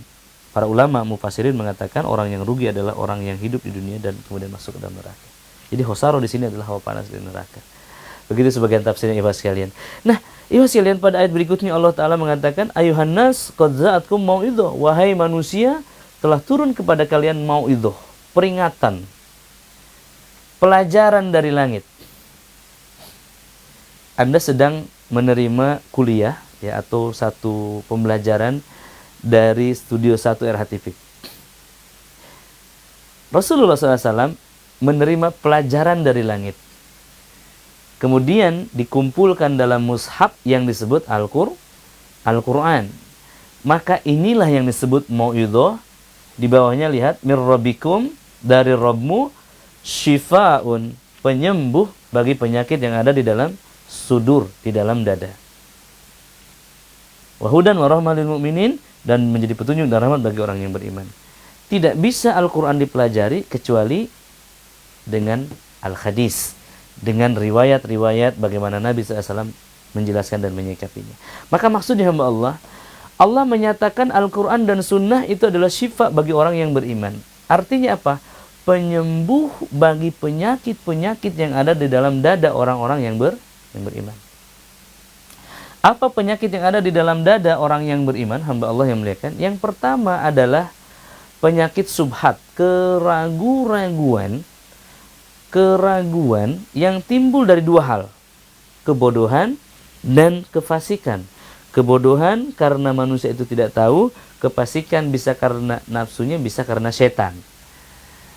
Yang kedua karena syahwat yang muncul daripadanya. Maka untuk mengobati penyakit yang pertama, yaitu subhat yang ditimbulkan oleh setan, setan yang membisiki keraguan, maka apa yang harus dilakukan hamba Allah? Yang pertama adalah kita harus melihat bagaimana Al-Quran menyampaikan dengan tegas bahwa dia adalah syifa. وَنُنَزِّلُ مِنَ الْقُرْآنِ مَا هُوَ شِفَاءٌ وَرَحْمَةٌ لِلْمُؤْمِنِينَ. Jelas sekali hamba Allah. Bagi orang yang beriman, Al-Quran ada syifa. Kemudian, bagaimana penjelasan hadis-hadisnya? Adakah hadis yang menerangkan tentang ruqyah? Kadang-kadang saya suka ikut terbawa arus ya. Ketika ada orang yang mengatakan, coba tunjukkan satu saja dalil yang menyebutkan adanya ruqyah. Kita sampaikan lebih dari 100 hadis hamba Allah. Ada orang yang mengatakan, sampaikan satu saja dalil, tunjukkan satu saja dalil, Nabi bolehkan ruqyah. Ada hamba Allah. Ya, mari kita simak ya. Agar kita mengkerucut pada satu pemahaman, kita akan simak juga ruqyah syirkiyah di sini. Ya. Sunnah fi'iliyah adalah Nabi melakukan ruqyah dengan dirinya sendiri. Nabi mengerjakannya. Ruqyah adalah fi'iliyah. Nabi kemudian membolehkan. Nabi mengizinkan. Dan yang ketiga, Nabi SAW dengan lisannya yang agung, dengan bibirnya yang agung, kemudian merekomendasikan. Salah satu contohnya, Nabi SAW berfatwa, inna ruqa wat tamaim wat tiwala sirkan. Sesungguhnya ar-ruqa, ruqyah atau jampi-jampi, at-tamaim, ajimat-ajimat, at-tiwala dan sihir itu syirik. Hamba Allah yang muliakan. Maka inilah yang banyak dipahami orang-orang bahwa ruqyah itu syirik. Betul, ruqyah itu syirik karena ruqyah adalah jampi artinya. Mantra, jangjawokan, babacaan. Ya. Dan ikhwas sekalian, di sini Nabi SAW kemudian mencontohkan pada satu ketika, inilah yang disebut sunnah fi'iliyah. Nabi SAW mengatakan, ini diriwayatkan dari Ubay bin Ka'ab radhiyallahu anhu, beliau berkata, ada seorang laki-laki membawa anaknya dalam keadaan gila, diikat dengan unta di punggungnya. Maka Rasulullah SAW mengatakan, maka laki-laki ini mengatakan, ya Rasulullah, anakku gila, engkau adalah seorang nabi, ruqyah. Anak saya gila dan engkau ini seorang utusan Tuhan, coba sembuhkan dia ya Rasulullah. Atau bantulah aku untuk menyembuhkan anakku ini. Maka Rasulullah SAW mengatakan, turunkan anakmu dari unta, lepaskan ikatannya. Rasulullah bacakan ini, hamba Allah. Boleh dicatat ya. Al-Fatihah 1-7. Al-Baqarah 1-4. 2 di tengah, 163, 164. Ayat kursi, 3 ayat akhir. Al-Imran 18, Al-A'raf 54, Al-Mu'minun 116, Al-Jin ayat 3, As-Saffat 1-10, Al-Hasyr 22, 23, 24, Al-Ikhlas, Al-Falaq dan An-Nas. Maka setelah Nabi SAW bacakan, beliau berdiri, laki-laki itu seakan tidak ada pernah terkena sakit sama sekali. Ya. Kemudian orang mengatakan, itu kan Rasul. Betul, apa saja yang Rasul lakukan, dilakukan umatnya, maka itu adalah bernilai sunnah. Namanya sunnah fi'il ya. Ya, baik hamba Allah yang. Kemudian selanjutnya Rasulullah SAW diriwayatkan dari Aisyah radhiyallahu anha, apabila ada orang sakit di antara beliau menyentuhkan dengan tangan kanannya, kemudian beliau berkata, Allahumma rabban nas adhibil ba'sa. Wahai penguasa manusia, angkatlah penderitaan ini. Ispi wa anta syafi, tidak ada kesembuhan melainkan kesembuhan darimu. La syifaan illa syifa'uk, sesungguhnya engkaulah yang menyembuhkan, tidak ada kesembuhan melainkan kesembuhan darimu. Ya, syifaan la yughadiru saqama, sembuhkanlah dengan kesembuhan yang tidak meninggalkan rasa sakit. Maka orang yang disentuh Nabi langsung sembuh. Ya, masa itu demikian. Yang meruqyah seorang Nabi, yang diruqyah adalah sahabat Nabi. Nabi SAW juga mencontohkan bagaimana melakukan ruqyah mandiri ya, sebagaimana dicontohkan tadi dan kita rasakan bersama, luar biasa hasilnya, fresh. Yang mulai ngantuk lagi, ulangi lagi ya. Selanjutnya Rasulullah SAW meruqyah cucunya ya. Ini diriwayatkan dari Ibnu Abbas. Dia berkata, dahulu Rasulullah SAW sering mendoakan Hasan dan Husain dengan mengucapkan, U'idhukuma bikalimatillahi tamah min kulli syaitani wahama wa min kulli ainil lama. Ya, alhamdulillah saya termasuk yang senang membaca doa ini untuk putra-putra saya. Nah, gitu ikhwas sekalian. Jadi ketika Anda khawatir dengan istri Anda, dengan putra Anda, peluklah dia, bacakan doa ini. Nabi SAW diriwayatkan tidak membaca doa ini lagi setelah turun Al-Falaq dan An-Nas ya. Tapi tetap sunnah itu tidak dinasak. Ya, selanjutnya hamba Allah yang muliakan, ya, Jabir bin Abdullah radhiyallahu anhu itu mengisahkan peristiwa pada perang Zatul Riqa. Ya, ini ada seorang anak wanita yang diganggu setan, seorang bayi atau anak, ya. Maka Rasulullah SAW kemudian menyuruh ibunya membuka mulutnya. Beliau meniup mulutnya sambil mengatakan, ukhruj aduallah, ukhruj aduallah. Dilihat teksnya, ya, ukhruj aduallah, keluarlah musuh Allah. Boleh juga ditambah ya aduallah, ukhruj ya aduallah. Maka ikhwan, ketika kita katakan ini dengan keras, ukhruj misalkan, ya, itu seperti halilintar untuk setan. Dia loncat dari tubuh seseorang kalau kekuatan iman seseorang itu mencukupi atau lebih kuat daripada setan itu. Kemudian sunnah takririyah, ya, ada seorang sahabat Nabi SAW, beliau membacakan Al-Fatihah kepada orang kafir. Ini dalam satu riwayat, ya, Abu Sa'id Al-Khudri ini safar dengan sekelompok sahabat, ada 30 orang berkuda, dan riwayat ini banyak, ya, salah satu dia diriwayatkan oleh Ya'la bin Murrah radhiyallahu anhu. Maka kemudian Rasulullah SAW, kemudian sahabat Abu Sa'id Al-Khudri ini melewati satu negeri di malam hari, dan beliau berniat untuk mampir, tetapi tidak mendapatkan akomodasi lah di sana. Maka kemudian beliau tidur di pinggir kampung, terusir, ya. Dan kemudian malam hari, qadarullah, pemimpin negeri itu digigit kalajengking, dan kemudian mereka mencari tabib namun tidak menemukan, dan dipanggillah orang Islam ini. Maka mereka mengadakan perjanjian. Dari kaum muslimin itu mengatakan, kami tadi diusir, tidak diberikan penginapan, dihinakan, sekarang kalian minta tolong. Maka kami tidak akan menolong kalian kecuali kalian menjamu kami, memberi penginapan, dan memberi bekal ketika sembuh. Maka sahabat ini mengatakan demikian, dan di pihak kaum non-muslim ini mengatakan oke, kalau begitu.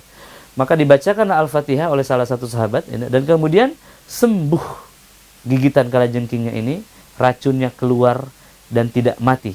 Maka beliau dijamu, diberi makan malam, diberi penginapan, dan diberi 20 ekor kambing.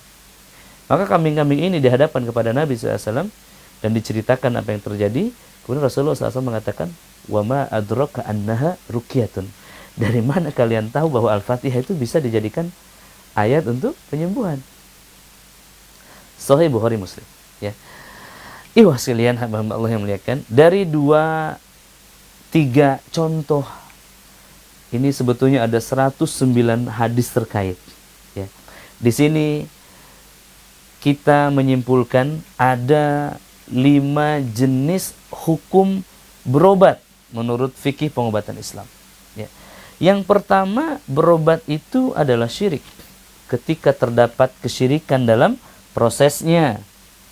Kedua, wajib ketika pasien sudah meninggalkan hal yang wajib, sudah lupa diri, ya, kena sihir, sudah wajib diruqyah. Kenapa? Ruqyah wajib bagi orang yang kena sihir. Yang berikutnya haram ketika terdapat keharaman. Yang berikutnya sunnah ketika memang ada sunnah, dan mubah ketika seseorang itu bisa bersabar. Jadi tidak mutlak kemudian semua ruqyah syirik, ya. Apakah ada dalil yang mengatakan boleh diruqyah dari Nabi SAW? Jelas ada, dari Jabir bin Abdullah radhiyallahu anhu. Beliau sedang berkumpul bersama Rasulullah SAW dan para sahabatnya. Kemudian ada sahabat yang digigit kalajengking, dan beliau minta izin kepada Nabi SAW untuk meruqyah. Maka kata Nabi SAW, sesiapa yang bisa memberikan manfaat kepada yang lainnya, maka lakukanlah. Ya, di sini Nabi SAW menyampaikan tentang ruqyah itu sendiri, hamba Allah. Jadi ketika Anda memiliki ilmu ruqyah dan Anda bisa melakukannya, Anda menghafal doa-doa, Anda ikhlas menolong, tolonglah tanpa Anda perlu sertifikasi apa-apa. Begitu hamba Allah yang memuliakan, dan Allah akan menolong orang-orang yang senantiasa menolong. Allah senantiasa menolong orang-orang yang ingin menolong yang lainnya. Nah, ya, kemudian hukum ruqyah bagaimana, Ustaz? Hukum ruqyah adalah sunnah, ya. Dan Rasulullah SAW memberikan garisnya, ya. Ini Auf bin Malik radhiyallahu anhu itu langsung bertanya kepada Nabi SAW tentang dirinya. Beliau mengatakan, aku dahulu adalah seseorang yang bisa mengobati dengan mantra-mantra. Setelah aku masuk Islam, maka kemudian aku meruqyah dengan Al-Quran. Maka Rasulullah SAW mengatakan, "I'ridu ala yaruqakum." Bagaimana cara meruqyah kamu? Tunjukkanlah padaku. Lalu setelah beliau melihatnya, beliau mengatakan, "La ba'sa biruqyah." Tidak masalah dengan ruqyah selama tidak terdapat kesyirikan di dalamnya. Ya, hamba Allah. Maka kemudian tantangan terakhir. Ya. Lalu bagaimana? Itu kan meruqyah. Itu kan sahabat, itu kan nabi, itu kan Jibril. Bagaimana kalau saat ini ada yang sakit lalu minta diruqyah? Bolehkah diruqyah? Karena tidak ada satupun sahabat yang minta diruqyah, kan begitu? Ada. Ya, ada seorang wanita hitam mengunjungi Nabi SAW dan beliau mengatakan, "Ya Rasulullah, aku punya penyakit epilepsi. Kalau aku kumat, auratku terbuka. Aku takut setan menelanjangiku. Ruqyahlah aku." Maka kata Nabi SAW, "Wahai saudariku, sesungguhnya kalau engkau bersabar dengan penyakit ini, surga menantimu. Surga untukmu. Dan kalau engkau mau sembuh, aku bisa doakan kamu." Dalam kitab Jadul Ma'ad, ya, ada wadawa, beliau mengatakan, Imam Ibnu Qayyim Al-Jauziyah mengatakan, beliau meriwayatkan gurunya Syekhul Islam Ibnu Taimiyah meruqyah. Ada seorang yang dirasuki setan, maka Syekh membacakan, "Afahasibtum annama khalaqnakum abatha?" Apakah kamu diciptakan untuk main-main saja dan kamu tidak akan pernah dimintai pertanggungjawaban? Maka jin itu mengatakan, "Na'am, saya diciptakan untuk main-main saja." Maka Syekh memukul dengan 400 pukulan di lehernya. Maka setelah itu orangnya pingsan dan orangnya bangun. Lalu kemudian, ya, di mana aku, kata orang ini. Dan orang-orang mengatakan, "Kamu diruqyah sama Syekh dan jinnya menantang kamu tadi." Dan di sini Syekhul Islam Ibnu Taimiyah menjelaskan, epilepsi itu bisa gangguan setan, bisa medis. Medis sebabnya adalah pengkerutan di otak bagian belakang, ya, trauma, jatuh, akan sembuh di bawah usia 23. Tapi juga bisa ditimbulkan oleh setan, ya, dalam tanda petik yang mengkerutkan otak di belakang bagian tadi. Ya, hamba Allah. Maknanya apa? Maknanya ada kemungkinan epilepsi ini sembuh dengan Al-Quran. Tapi dalam makna yang lain, Syekh melanjutkan, seolah-olah Nabi SAW mengatakan, "Kalau kamu mau sembuh, saya ruqyah. Saya doain karena saya seorang nabi. Namun ini penyakit medis. Dan kamu harus bersabar, ini takdirmu demikian. Maka dengan takdir ini kamu sabar, kamu masuk surga. Tapi kalau ingin sembuh, aku akan doakan, tapi aku tidak tahu dengan cara apa kamu masuk ke dalam surga." Ya, terjemahan bebasnya begitulah. Maka wanita ini memilih surga. Dan dia adalah termasuk wanita yang dipersaksikan masuknya ke dalam surga oleh Nabi SAW.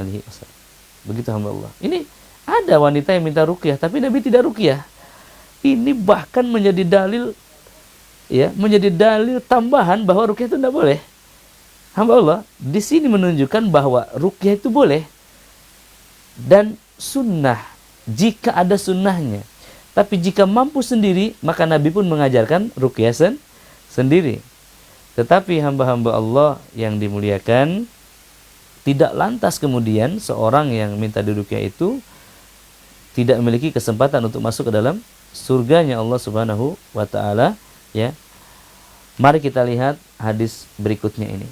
Ya, Rasulullah SAW mengisahkan satu keadaan di mana beliau dihadapkan pada satu peristiwa, ya. Jadi Rasulullah SAW dihadapkan pada satu keadaan di masa depan. Beliau melihat ada nabi yang diikuti hanya 1-2 pengikutnya, ada yang 10 pengikutnya, ada yang 100, ada yang ribuan, dan ada yang banyak sekali. Maka Rasulullah SAW khawatir, yang manakah dirinya? Maka beliau kemudian disampaikan kepada beliau SAW, lihat ke arah barat. Maka beliau melihat ada seorang nabi diikuti jutaan atau mungkin miliaran umat. Maka Allah Ta'ala mengatakan, ya, melalui Jibril, itu adalah kamu. Ya, dan ada 70.000 orang di antara umatmu yang masuk surga tanpa hisab. Mereka adalah humul ladzina la yastarkun. Mereka adalah orang-orang yang tidak minta diruqyah, wala yatatayyarun, wala yaqtamun, wala rabbihim yatawakkalun. Mereka adalah yang tidak minta diruqyah, tidak bertahayur, tidak minta dikai, dan hanya kepada Allah mereka bertawakal. Hamba Allah yang muliakan, ini adalah hadis sahih ya, Bukhari 5270, juga ada dalam Musnad Imam Ahmad 3615, dan dalam banyak redaksi. Maka ketika mendengarkan hadis ini, Ukasyah radhiyallahu anhu itu berdiri. Ya Rasulullah, kalau begitu aku ingin termasuk orang yang masuk surga tanpa hisab. Maksudnya, doakan agar aku termasuk orang yang masuk surga tanpa hisab. Maka Nabi SAW mengatakan, iya, sesungguhnya Ukasah kamu termasuk orang yang akan masuk surga tanpa hisab. Ada seorang sahabat lagi berdiri. Kalau begitu doakan juga aku ya Rasulullah. Maka kata Nabi SAW, engkau keduluan sama Ukasah. Ini Nabi polite, Nabi sopan. Ya. Nabi tidak mengatakan kamu enggak. Tapi beliau mengatakan kamu keduluan sama Ukasah. Jadi slot masuk surga tanpa hisab ini tidak diberikan kepada setiap orang. Hanya 70.000 orang. Di masa sahabat saja Nabi menyeleksi hamba Allah. Dan jumlah sahabat Nabi SAW itu ada 114.000 sampai 124.000 saat haji wada. Belum yang hijrah ke Habasyah, belum yang di Alexandria, belum yang di belum yang di Syam, iya, yang di Damaskus. Hamba Allah di Persia banyak sekali sahabat-sahabat Nabi.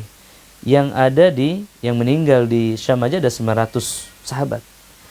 Nah, ibu sekalian, jadi kalau kita mau berkompetisi dengan sahabat itu berat sekali. Karena sahabat itu bertemu Nabi langsung, merasakan berkahnya, wewangian ilmunya Nabi Sallallahu Alaihi Wasallam, semerbaknya iman ya, bersama Nabi. Mereka hidup, berjuang, bersentuhan dengan Nabi Sallallahu Alaihi Wasallam. Maka Rasulullah SAW mengatakan, janganlah kamu mencela sahabatku, karena sesiapa di antara kalian sedekah segenggam gandum saja, maka seandainya di antara sahabatku ada yang sedekah segenggam gandum, maka pahalanya tidak akan menyamai sedekah kalian meskipun kalian sedekah segunung emas. Emas sebesar Jabal Uhud, kata Nabi SAW. Jadi luar biasa kalau kita mampu berkompetensi dengan sahabat ya. Para tabi'in, orang-orang yang bertemu sahabat juga ingin berkompetensi. Imam Hasan Al-Basri, ya, para tabi'in, mereka pun berkompetensi hamba Allah dengan kita. Siapalah kita ini? Ya. Para tabi'in itu lebih banyak jumlahnya daripada sahabat. Kalau ada 10 sahabat bertemu 1000, setiap orang ini bertemu 1000 orang yang statusnya kemudian menjadi tabi'in. Ya, tabi'in itu orang yang bertemu sahabat. 5 orang sahabat bertemu 1000, misalkan satu orang sahabat bertemu 1000 orang dalam hidupnya, dan dia jadi tabi'in. Maka 5 orang sahabat ini menjadi 5.000 tabi'in. Ya. 10 sahabat 10.000 tabi'in. Maka 10.000 tabi'in ini bertemu lagi dengan tabi'in. 10.000 kali 10.000. Subhanallah. Jutaan. Kompetitor kita jutaan. Maka orang-orang yang masuk surga tanpa hisab ini adalah orang-orang terpilih dari abad pertama, generasi pertama, generasi sahabat, generasi tabi'in, dan tabi'in. Ini 100 sampai 200 Hijriah hamba-hamba Allah. Maka pada masa tahun ke-700 Hijriah, tahun ke-800 Hijriah, tahun ke-900 Hijriah, itu ada ulama-ulama, Imam Syekhul Islam Ibnu Taimiyah, ya, Syekh Ibnu Qayyim Al-Jauziyah, Imam Al-Zahabi, Imam An-Nawawi. Wah, Masya Allah, luar biasa ibu sekalian. Jadi kita tidak mampu lagi.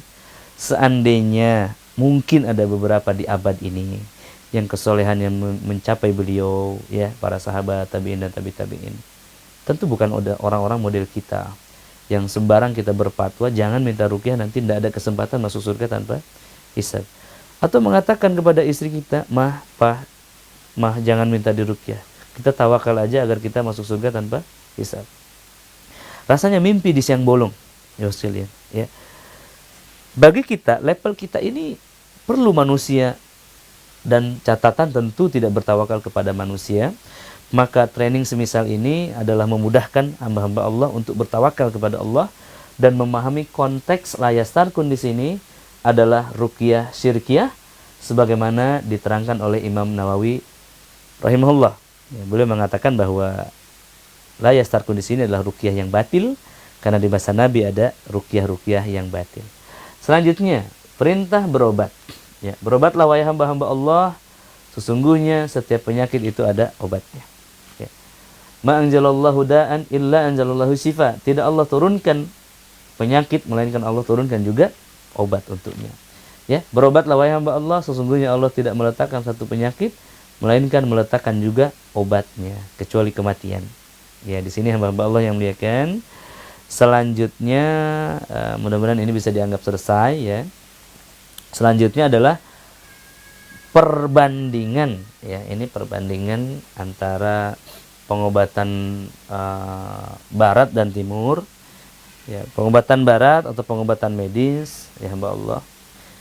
Ini ada contohnya operasi sesar, operasi tumor kepala, surgery, ya.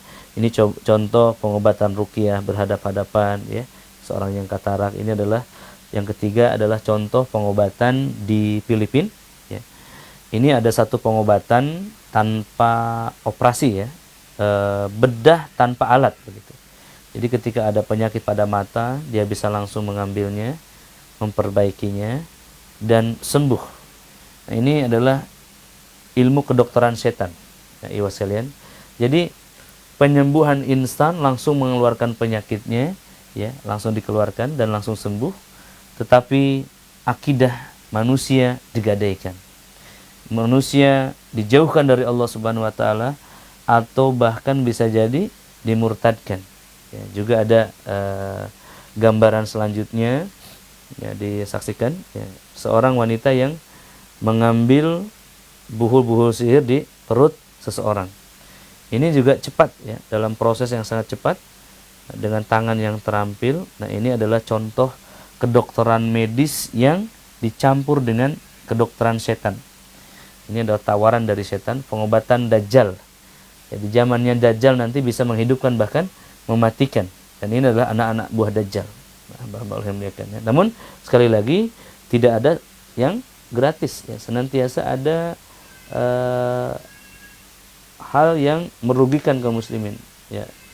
Di sini hamba Allah yang muliakan, sebelum diobati maka biasanya pasien diminta untuk berbaiat terlebih dahulu, ya. Dibaiat terlebih dahulu, ya. Disuruh murtad terlebih dahulu. Maka sekarang saya bertanya kepada kaum muslimin, apa Anda mau penyakit Anda sembuh saat ini total, tapi Anda pindah agama, Anda keluar daripada Islam? Pasti jawabannya tidak mau, ya, sekalian. Dan tentu, ya, kaum muslimin tidak mau, tetapi kaum muslimin bisa ditipu saat ini dengan pengobatan ruqyah syariah yang menggunakan jimat. Ada enggak ruqyah syariah menggunakan jimat? Subhanallah, ya, hamba-hamba Allah yang dimuliakan, sungguh pengetahuan telah sampai kepada kita. Nabi SAW mengatakan, man ata a'rafan au kahinan fasaddaqa bima yaqul faqad kafara bima unzila ala Muhammad. Sesiapa yang mendatangi peramal atau dukun dan meyakini apa yang dia katakan, sungguh dia telah kufur, telah kafir, ya. Sungguh dia telah kafir. Faqad kafara bima unzila ala Muhammad, telah menyelisihi apa-apa yang turun kepada Muhammad. Jadi dalam ruqyah syariah tidak ada macam-macam ini, ya. Tidak ada keris, tidak ada ajimat, ya.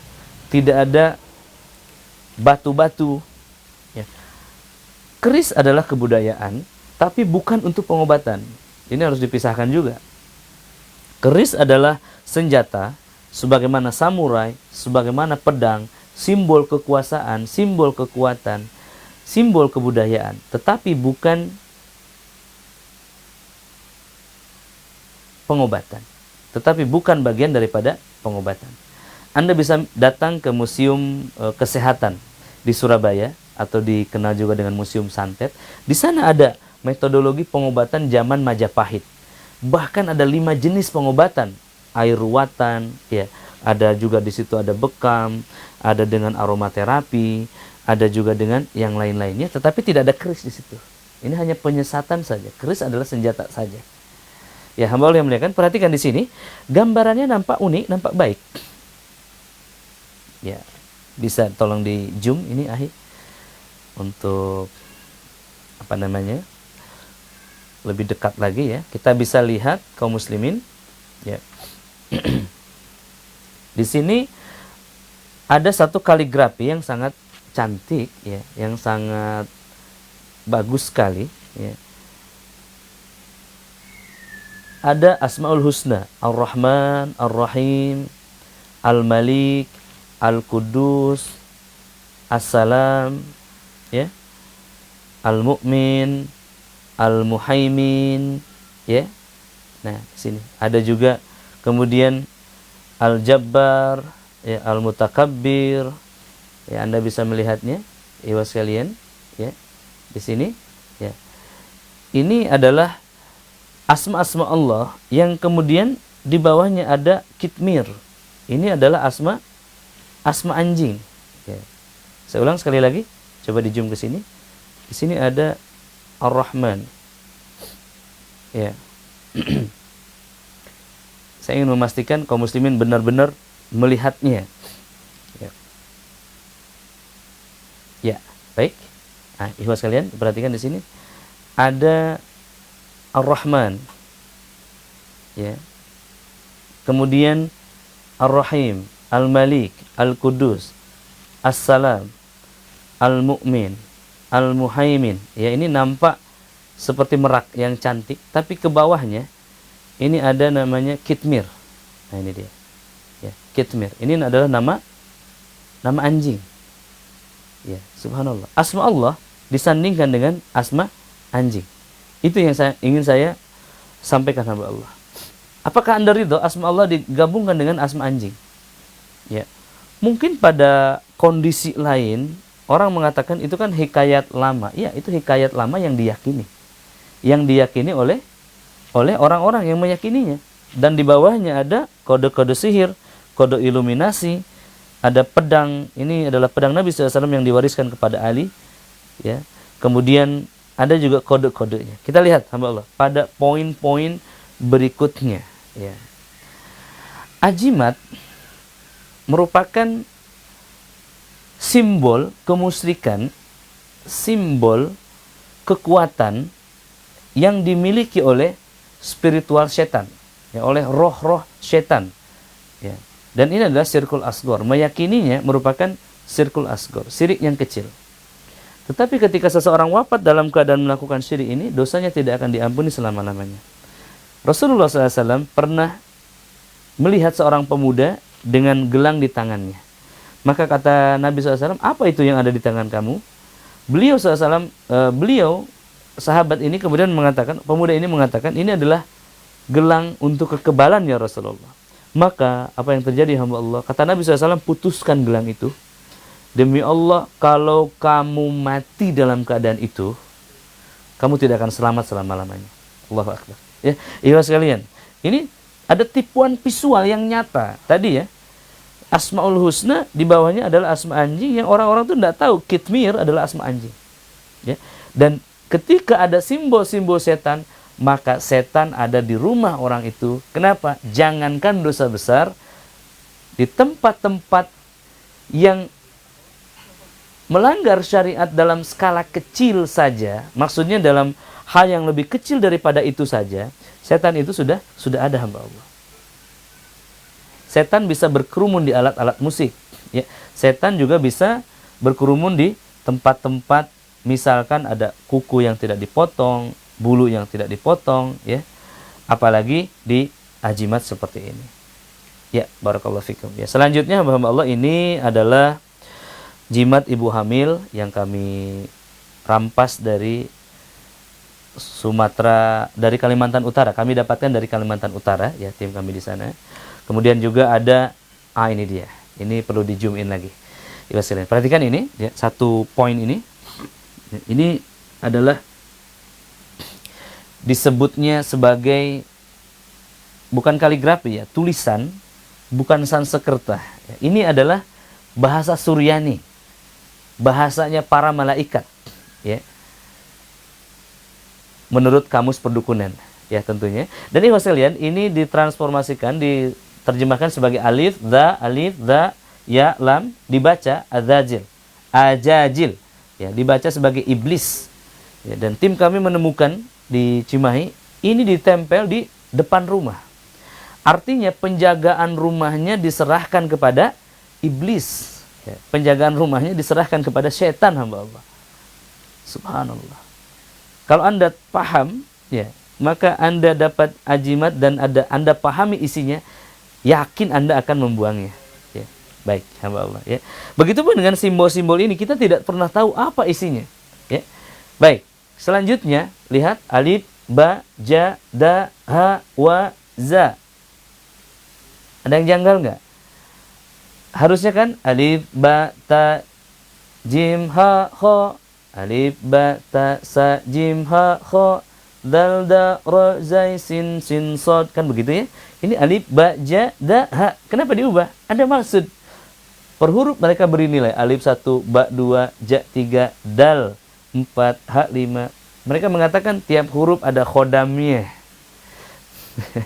Tiap huruf ada khodamnya nih. Ketemu ini. Siapa yang suka mengatakan ini? Mereka meyakini bahwa di dalam huruf-huruf ini ada angka-angka, ada manfaat, ada hal yang bisa mereka transformasikan. Ya. Huruf-huruf ini bermakna tanah, huruf-huruf ini bermakna air, kesuburan, huruf ini bermakna udara, huruf lain bermakna api, kekuatan. Maka ketika digabung semuanya ini akan menjadi simbol-simbol sihir.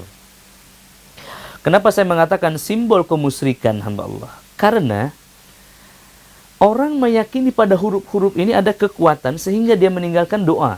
Begitu, hamba Allah. Kalau jimat ini dibawa, dia merasa percaya diri. Kalau dia tertinggal, dia merasa kalang kabut. Oke, ya. Lihat berikutnya. Angka-angka tadi, ya perhatikan ini. Bismillahirrahmanirrahim.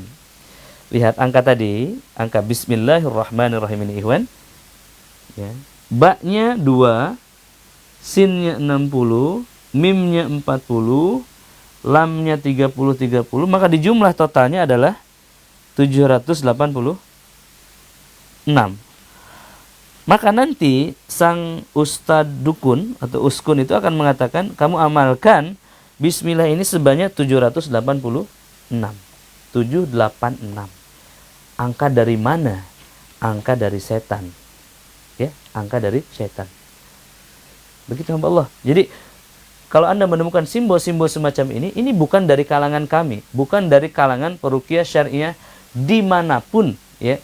Bahkan arti bentuk wadah jimat itu juga memiliki makna. Kotak persegi bermakna unsur tanah atau bumi untuk kesuburan, bulat memiliki makna besi, penjagaan, pengunci, segitiga bermakna elemen api, flame, ya. Kemudian berbentuk beraturan bermakna elemen air, ya, untuk menaklukkan, menghanyutkan. Lurus panjang bermakna elemen kayu, kesejahteraan, arti warna juga demikian. Maka ini adalah hal yang luar biasa, ya, hal yang luar biasa menyesatkan maksudnya. Dan implementasinya nanti ada pencampuran antara kode-kode sihir itu dengan kode-kode perdukunan. Contoh kita lihat di sini mim, alif, ya, di sini ada bintang, ya, di sini ada ha, ya. Nanti percampurannya seperti ini, ya. Juga bentuk-bentuknya. Nah, ya, ini bentuk ini membentuk rasi bintang, juga membentuk seperti ini dalam ininya aktualnya bentuk cincin. Ini saya pertebal, saya perjelas, dan ternyata membentuk simbol setan. Ya, simbol-simbol setan. Ya. Mereka lalu klaim ini jimat Nabi Sulaiman, cincin Nabi Sulaiman. Sangat nyalutak, ya, ikhwan sekalian. Jadi apa bahasa Indonesianya itu? Apa ya namanya itu? Ya nyalutak, ya gitu. Apa namanya? Penistaan. Ya. Mereka menyebutnya cincin Nabi Sulaiman. Apa buktinya? Dan parahnya orang-orang memakainya, mengambilnya sebagai kekuatan. Mereka tertipu, mereka membelinya, dan mereka dikuasai setan. Subhanallah. Ini jimat-jimat modern, ya. Ini ada kalimat Masya Allah, ada ayat kursi, mungkin biasanya surat Yasin. Tapi di sini ada simbol mata Dajjal. Ya. Dewa-dewa, ya. Ya. Berikutnya ini surah-surah dalam Al-Qur'an yang kemudian dijadikan sebagai jimat. Nih lihat, bekas lipatannya. Ini ditaruh di dompet. Ya, kalau dompet itu jarang ditaruh di atas ini. Jarang, biasanya ditaruh di bawah, di belakang, didudukin. Jadi mereka membawa Al-Qur'an ini termasuk ke kamar mandi saat mereka pipis. Ya, ini nyalutak lagi hamba Allah, ya. Jadi memang hamba-hamba yang muliakan, maka kemudian selanjutnya, karena memang untuk bikin jimat ini ada rule-nya, ada aturannya, ada puasanya, maka mereka mempermudah keadaan dengan membuat jimat-jimat yang palsu. Ini asli. Ini asli, ditulis tangan, dipuasain, ditirakatin. Meskipun kata Ustadz Ardi, ya, ahli divisi ruqyah di Rabati, ini mengatakan ini salah juga hitungannya karena beliau mantan, ya. Tetapi ini adalah palsu.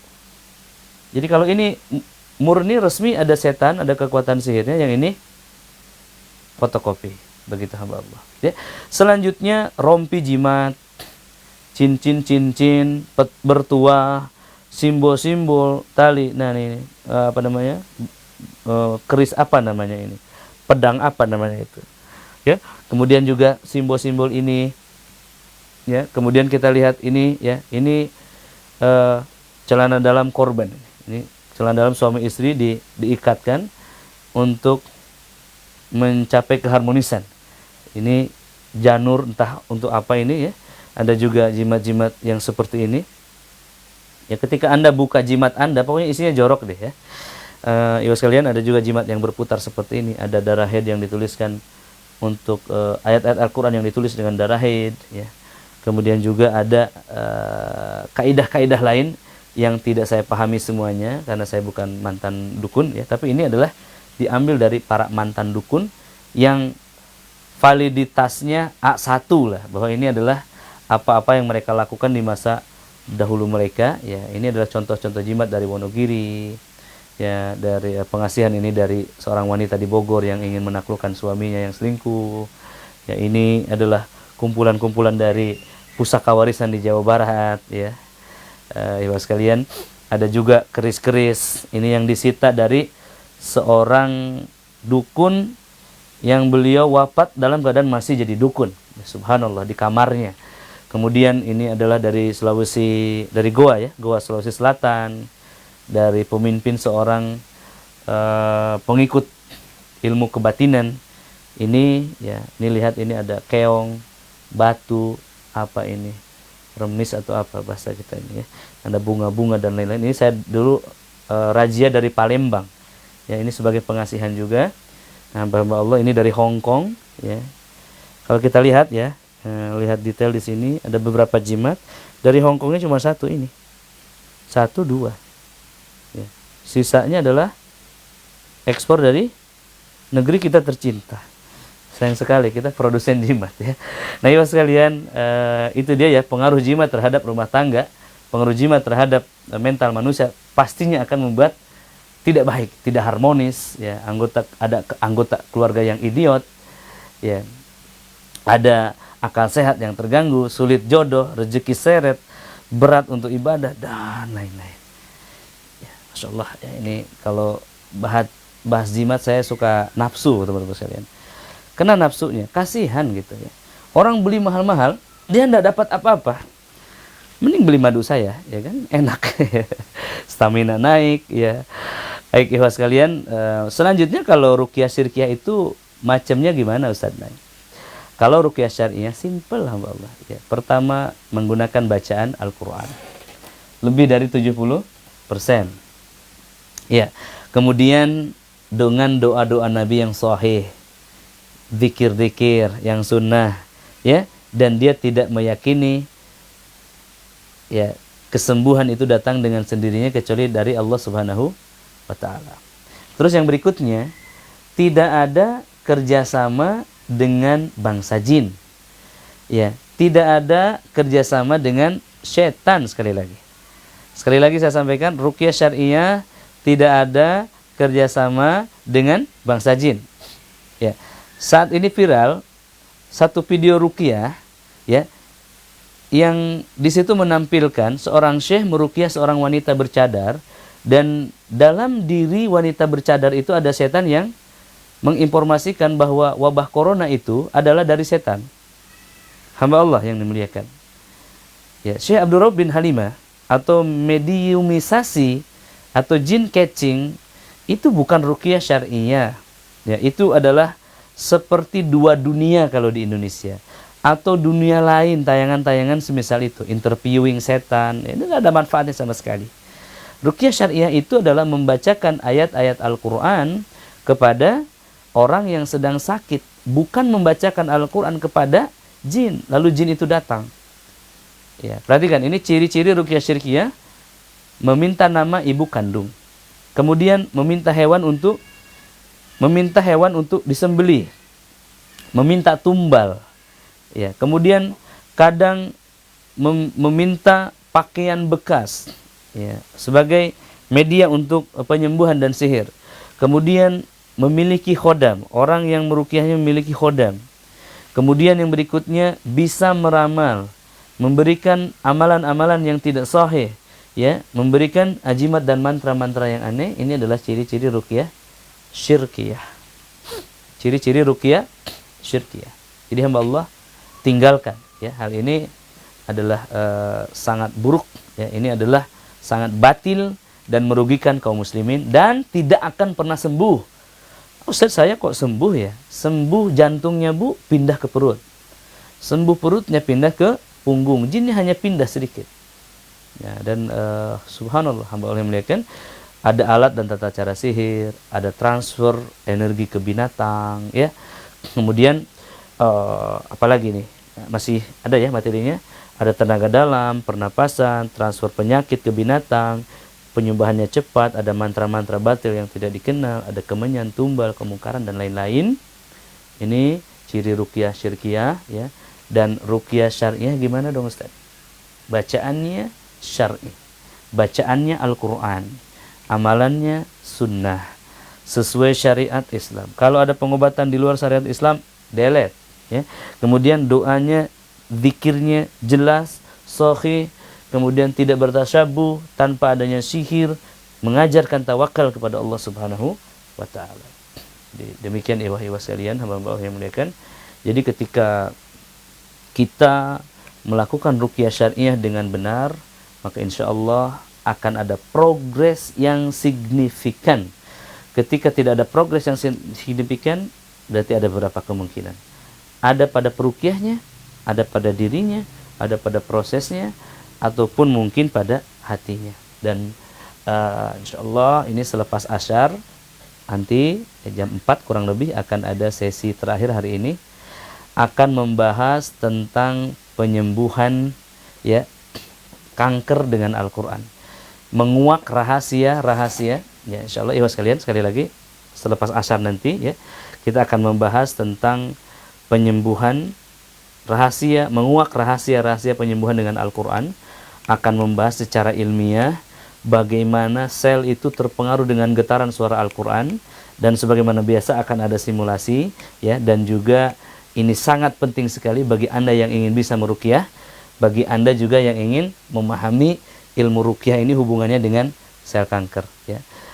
Barakallahu fi ahlikum wa malikum. Ya, selanjutnya mungkin ada sisa, masih bisa Ustaz? Mungkin tadi karena kurang dari 10 menit, masih ada waktu sebelum asyar mungkin. Tadi kita terlambat 20 menit ya. Masih ada? Ya. Tanya jawab lagi, ya. Barangkali yang ingin bertanya seputar materi, ya, dipersilahkan untuk langsung menyampaikan pertanyaan di komentar. Ya, kalau tidak ada, kita akan melihat pertanyaan-pertanyaan sebelumnya, ya. Dipersilahkan sekali lagi. Barangkali tadi sudah bertanya, mungkin biasanya sudah tertumpuk ya. Boleh nanti untuk di copy paste pertanyaannya, hamba Allah. Dipersilahkan. Ya. Ya, dipersilahkan bagi yang ingin bertanya. Ya. Gimana Ustaz Robi, ada yang sudah bertanya? Ruqyah jarak jauh, ya dia. Oke, sudah ada pertanyaan dari Yaya Nur Samsiah. Kalau ruqyah jarak jauh hukumnya bagaimana Pak Ustaz? Baik. Yang pertama, ruqyah melalui foto. Jadi, Ustaz, ini foto saya, tolong dilihat. Nah, ini adalah ruqyah syirkiyah. Atau peruqyahnya minta foto. Minta foto untuk di scanning misalkan, ya. Atau melalui bajunya, melalui namanya, bintinya. Ini adalah ruqyah syirkiyah.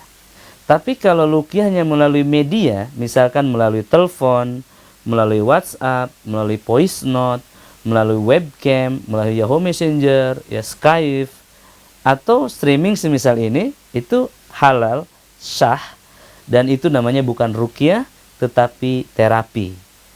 Penyembuhan dengan suara Al-Quran. Ya, baik, itu jawabannya gampang insyaallah. Tadi ya kita sempat mengadakan simulasi, dan sore nanti mudah-mudahan ada juga terapi ruqyah mungkin sekitar 10 sampai 15 menit insyaallah, dan itu adalah ruqyah jarak jauh kita. Kita akan uji cobakan, akan simulasikan. Jadi boleh ya. Tapi bukan melalui foto dan nama ya, tapi melalui media. Berikutnya ada dari Nur Grewa. Ustaz, keluarga saya ada yang belum hamil dan haidnya lama. Ketika diperiksa rahimnya tidak ada masalah. Ketika diruqyah dulu bereaksi. Itu harusnya bagaimana? Apakah harus diruqyah lagi? Dan cara menghancurkan jimat yang tidak tahu tempatnya. Nah, ada 3 pertanyaan. Pertama, mengenai haid yang tidak teratur dan dulu sempat diruqyah, maknanya apa? Maknanya memang ada gangguan setan. Maka menstruasinya pun gangguan setan. Jadi maksudnya, kalau seseorang ada gangguan setan, maka menstruasinya pun diganggu. Ya, hubungan badannya pun diganggu. Hubungan ibadahnya pun diganggu. Jadi betul itu gangguan setan. Yang kedua, Pak Grewa tadi ya, Pak siapa di sini? Pak Nur Grewa ini mengatakan dulu diruqyah sekali, apakah perlu diruqyah lagi? Perhatikan, kalau Anda menyimak tadi pagi, ruqyah tidak 1 kali. Minimal 3 kali. 4 kali, 5 kali, 6 kali, 7 kali. Dan itu bukan akhir segalanya. Kalau 7 kali tidak reaksi, justru kita harus lebih cari tahu lagi, lebih dalam lagi, pelajari lagi. Ikut training. Ya, hari ini trainingnya full 2 hari. Ikuti seluruhnya insya Allah ya. Dan kita akan paham. Ya, baik, jadi benar ruqyah lagi. Kemudian poin yang ketiga, apakah harus cara menghancurkan ajimat yang tidak ada? Tujuan menghancurkan ajimat adalah menghilangkan pengaruh sihir pada setan itu, pada ajimat itu, dan juga agar orang itu tidak lagi bergantung kepadanya dan tidak ada orang lagi yang bergantung kepadanya atau tersesat karenanya. Maka bentuk penghancuran jimat adalah setelah akidahnya, keyakinan, kecintaan kepada jimat itu hancur. Kalau jimatnya sudah hilang, walhamdulillah. Jadi tak masalah, tidak usah diruqyah lagi. Kan sudah tidak ada. Ya, bagaimana menghancurkannya? Kita berlepas diri dan bertawakal pada Allah. Ya, barakallahu fiik. Kemudian berikutnya, bagaimana Ustadz yang sedang viral Pak Danu dan Ibu Ningsih? Aduh, saya sebetulnya tidak mau sebut nama ini Anggi ya, tetapi memang sudah disebut bagaimana. Ya, pertama, Ningsih Tinampi bukan ruqyah syariah dan Ustadz Danu adalah orang yang memusuhi ruqyah. Jadi ini fakta di lapangan. Ustadz Danu berkali-kali mengatakan ya, membawa pasien-pasien yang sudah diruqyah dan tidak sembuh malah makin sakit. Beliau juga pernah menyatakan bahwa orang yang dibacakan Al-Quran itu setannya akan terikat. Ya, jadi ini adalah kalimat-kalimat nyeleneh yang memang menyerang ruqyah syariah. Ya, kami tidak bisa melakukan somasi kepada beliau karena di Indonesia tidak ada hukum yang pasti untuk dukun, apalagi ustadz dukun. Ya, barakallahu fiik. Ikhwas sekalian, selanjutnya Maryam Assalamualaikum warahmatullahi. Ustadz, saya terganggu dengan sendawa saat sholat, sangat mengganggu sampai tidak khusyuk dalam sholat. Sekali lagi Maryam ya, yang sendawa saat ruqyah, saat sholat, saat ibadah, saat memijat. Nah, ini adalah menunjukkan adanya jinazah dalam dirinya. Untuk memastikan benar apa tidaknya, adakah sakit di tengkuk, belikat, kepala, telinga, mata, sepanjang tulang belakang dan ulu hati. Kalau iya, dan juga Maryam bisa meramal, bisa baca fikiran, mimpi yang jadi nyata, punya firasat tajam, maka ini adalah jinazah. Maka caranya bagaimana? Ruqyahlah secara intensif insyaallah, atau ruqyah 2-3 kali, ya 7 kali, dan kemudian ruqyah mandiri insyaallah akan hilang. Dan juga jangan pernah lagi berhubungan dengan jin tersebut selama-lamanya. Artinya tawaran jasanya jangan dipakai. Begitu hamba Allah ya. Dan barangkali demikian ya, saya ucapkan jazakumullahu khairan katsiran ini kepada hamba-hamba Allah yang telah hadir ya. Dari studio 1 kami bersama Ahi Robi, ya, Ahi Arka, Ustaz Suryo dan Ahi Isra. Mengucapkan jazakumullahu khairan katsiran. Semoga tayangan ini mengisi kekosongan Anda ya di sela-sela wabah corona ini dan menjadi manfaat yang luar biasa. Mohon di-share, disebarluaskan, karena program ini akan berlanjut sampai besok, dan setelah asyar ini ada materi cantik ya, materi yang menarik. Yang pertama adalah tentang menguak rahasia penyembuhan dengan Al-Quran, dan juga relasi hubungan antara Al-Quran dengan penyakit-penyakit medis. Insya Allah akan membahas secara detail bagaimana penyembuhan kanker, tumor, dan penyakit medis lainnya dengan Al-Quran. Barakallahu fi ahlikum wa malikum wa amalikum. Wassalamualaikum warahmatullahi wabarakatuh.